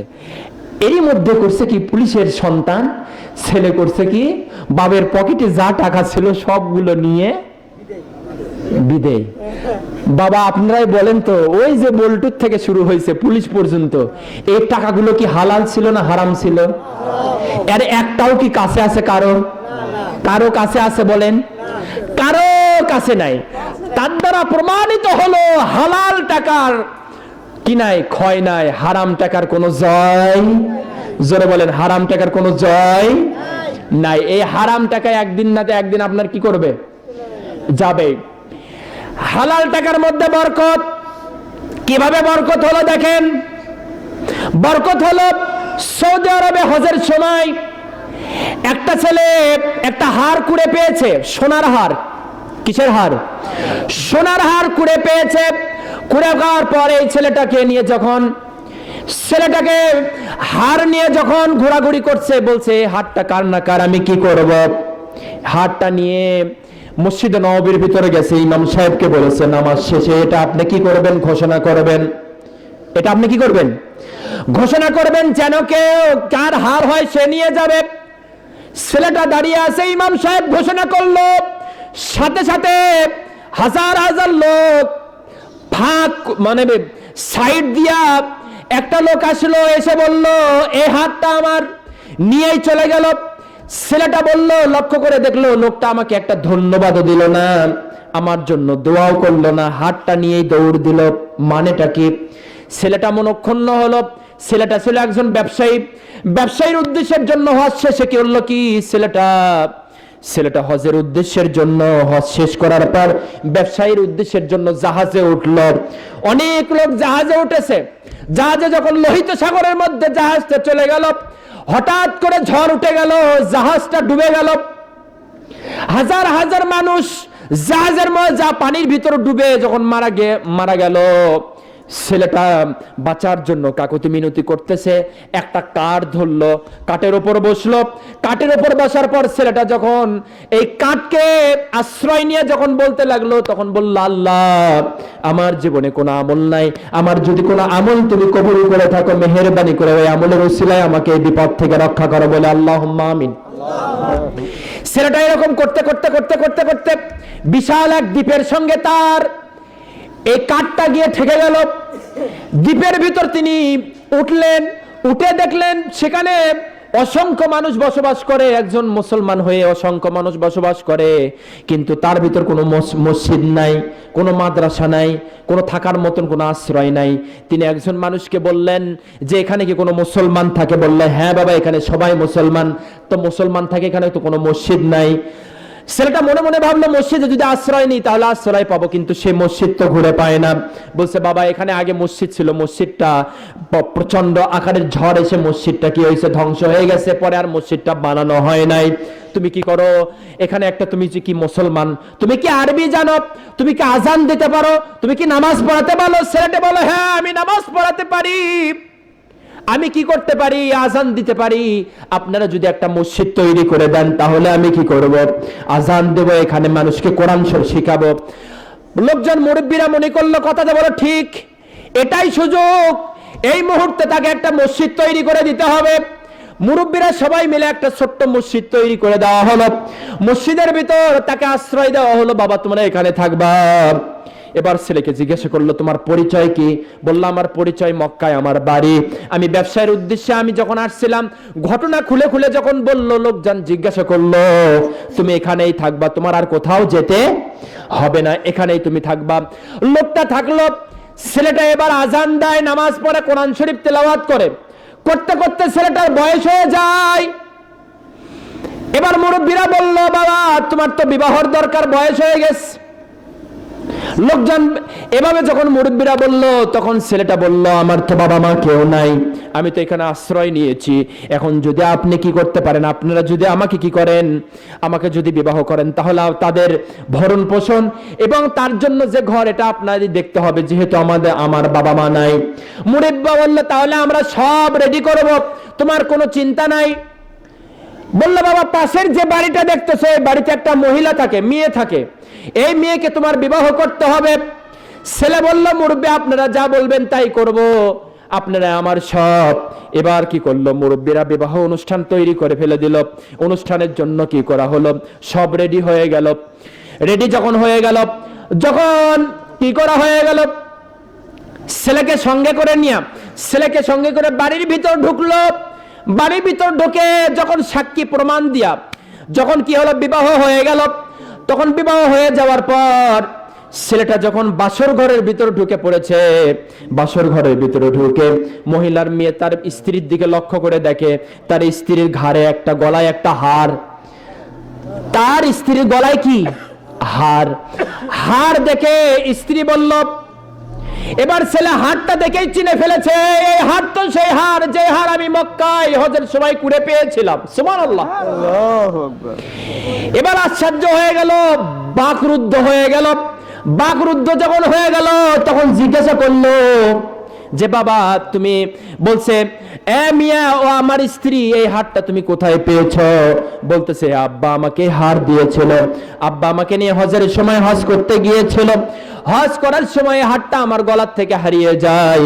হাতটা একটা ছেলে কুড়ে পায়, কুড়ে পাওয়ার পর ছেলে কুড়ে পাওয়ার পর যখন হাতটা নিয়ে এই দ্বীপে আসে, দ্বীপে এসে মসজিদে 5 ওয়াক্ত নামাজ পড়ে আর দোয়া করে আল্লাহ যেই ছেলেটা আমার হার কুড়ে পেয়েছিল ওই ছেলের সঙ্গে যেন আল্লাহ আমার মেয়ের বিবাহ হয়। সুবহানাল্লাহ। কোথাকার জিনিস কোথায় আসছে? ছেলেটা বলল তুমি কি জানো সেই ছেলেটাকে, সেই ছেলেটাকে একটু দুরূদ শরীফ পড়েন। ছেলেটা এখন বলে কে, একটু পরেই বলবো, একটু দুরূদ শরীফ পড়েন। আল্লাহুম্মা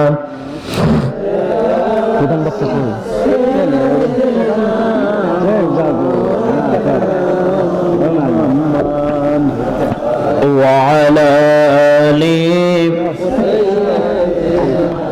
مولانا اللهم صل على سيدنا مولانا محمد وعلى آله সবাই জোরে বলেন দিন ভিখারি গরিব আমি, টাকা পয়সা নেই আমার, ওই মদিনায় যাব কেমনে, স্বপ্নে দেখা দাও একবার আল্লাহুম্মা সাইয়্যিদিনা মাওলানা মুহাম্মদ ওয়া আলা আলি সাইয়্যিদিনা হাবিবানা মুহাম্মদ। সুবহানাল্লাহ, বলেন আল্লাহু আকবার। তাহলে মেয়েটা কি বলছে, যে যে হাতটা আপনি দেখতেছেন ওই ব্যাপার, নারায়ে তাকবীর, সবাই জোরে তাকবীর দেন, নারায়ে তাকবীর। আল কোরআনের আলো, আল হাদিসের আলো, প্রধান বক্তার আগমন, শুভেচ্ছা স্বাগতম, নারায়ে তাকবীর, নারায়ে তাকবীর। সব সমস্যার সমাধান দিতে পারে আল কোরআন, নারায়ে তাকবীর। হুজুরকে বসতে দেন, বলেন আল্লাহু আকবার, বলেন আলহামদুলিল্লাহ। আমাদের মাঝে আমাদের প্রধান বক্তা হযরত মাওলানা মুহাম্মদ হাবিবুল্লাহ বিলালী সাহেব তিনি এসেছেন, বলেন আলহামদুলিল্লাহ। হুজুর অনেক কষ্ট করে এসেছেন, আমরা সবাই ধৈর্য ধারণ করে তার কথাগুলো শুনবো। সম্মানিত উপস্থিতি, তাহলে হারাম নিয়ে গেল কই? ক্ষয়ের জায়গায়। আর হালাল নিল কই? জয়ের জায়গায়। তাহলে যে হারের জন্য যে হারটা দিয়েছিল, ধন্যবাদ দেয় নাই, কিন্তু আল্লাহ পাক এমন ধন্যবাদ দিল যে যে হারটা করে পেয়েছে সেই হার আওলার সাথে মেয়ের সঙ্গে কি হয়ে গেছে। এখন ছেলে বলছে যে তুমি যে ছেলের সঙ্গে তোমার বিবাহ হলো, যে এখন তোমার সামনে বসা, যে হার কুড়ে পেয়েছিল যেই ছেলে, সেই ছেলেই হলো আমি। সুবহানাল্লাহ। এখানে মেয়েও খুশি, ছেলেও খুশি, আল্লাহও খুশি, বলেন আলহামদুলিল্লাহ।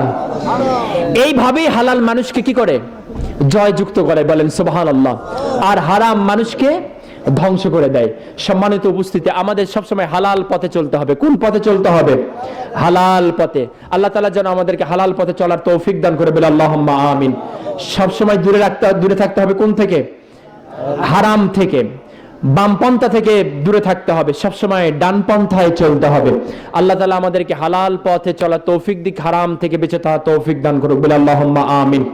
সম্মানিত উপস্থিতি, আমি এতক্ষণ পর্যন্ত কথা বললাম, আমার কথায় যদি কোনো ভুল হয়ে থাকে মাফ করে দিয়ে। অবশিষ্টটা শেষ হয়ে গেছে, এখন প্রধান বক্তা আছে, ওটা শেষ হয়ে যাবে। যা শেষই তো হয়ে গেল, আর কি আছে। সম্মানিত উপস্থিতি, প্রধান বক্তা যেহেতু আছে তার একটা সম্মান আছে। এখন যেটা আমি বলবো সেটা হলো, আমার জন্য দোয়া করবেন, আমিও আপনাদের জন্য দোয়া করব। আগামীতে আবার দেখা হবে। আমি হুজুরের কাছে দোয়া চাবো আমার আব্বার জন্য, মার জন্য, একটু বিপদে আছে, আল্লাহ তাআলা যেন বিপদ থেকে উদ্ধার করে। আর আবার দেখা হবে ইনশাআল্লাহ, আল্লাহ তাআলা যেন ঈমানের উপর রাখে। বারাকাল্লাহু লানা ওয়া লাকুম ফিল কোরআনিল আযীম। আসসালামু আলাইকুম ওয়া রাহমাতুল্লাহি তাআলা ওয়া বারাকাতুহু।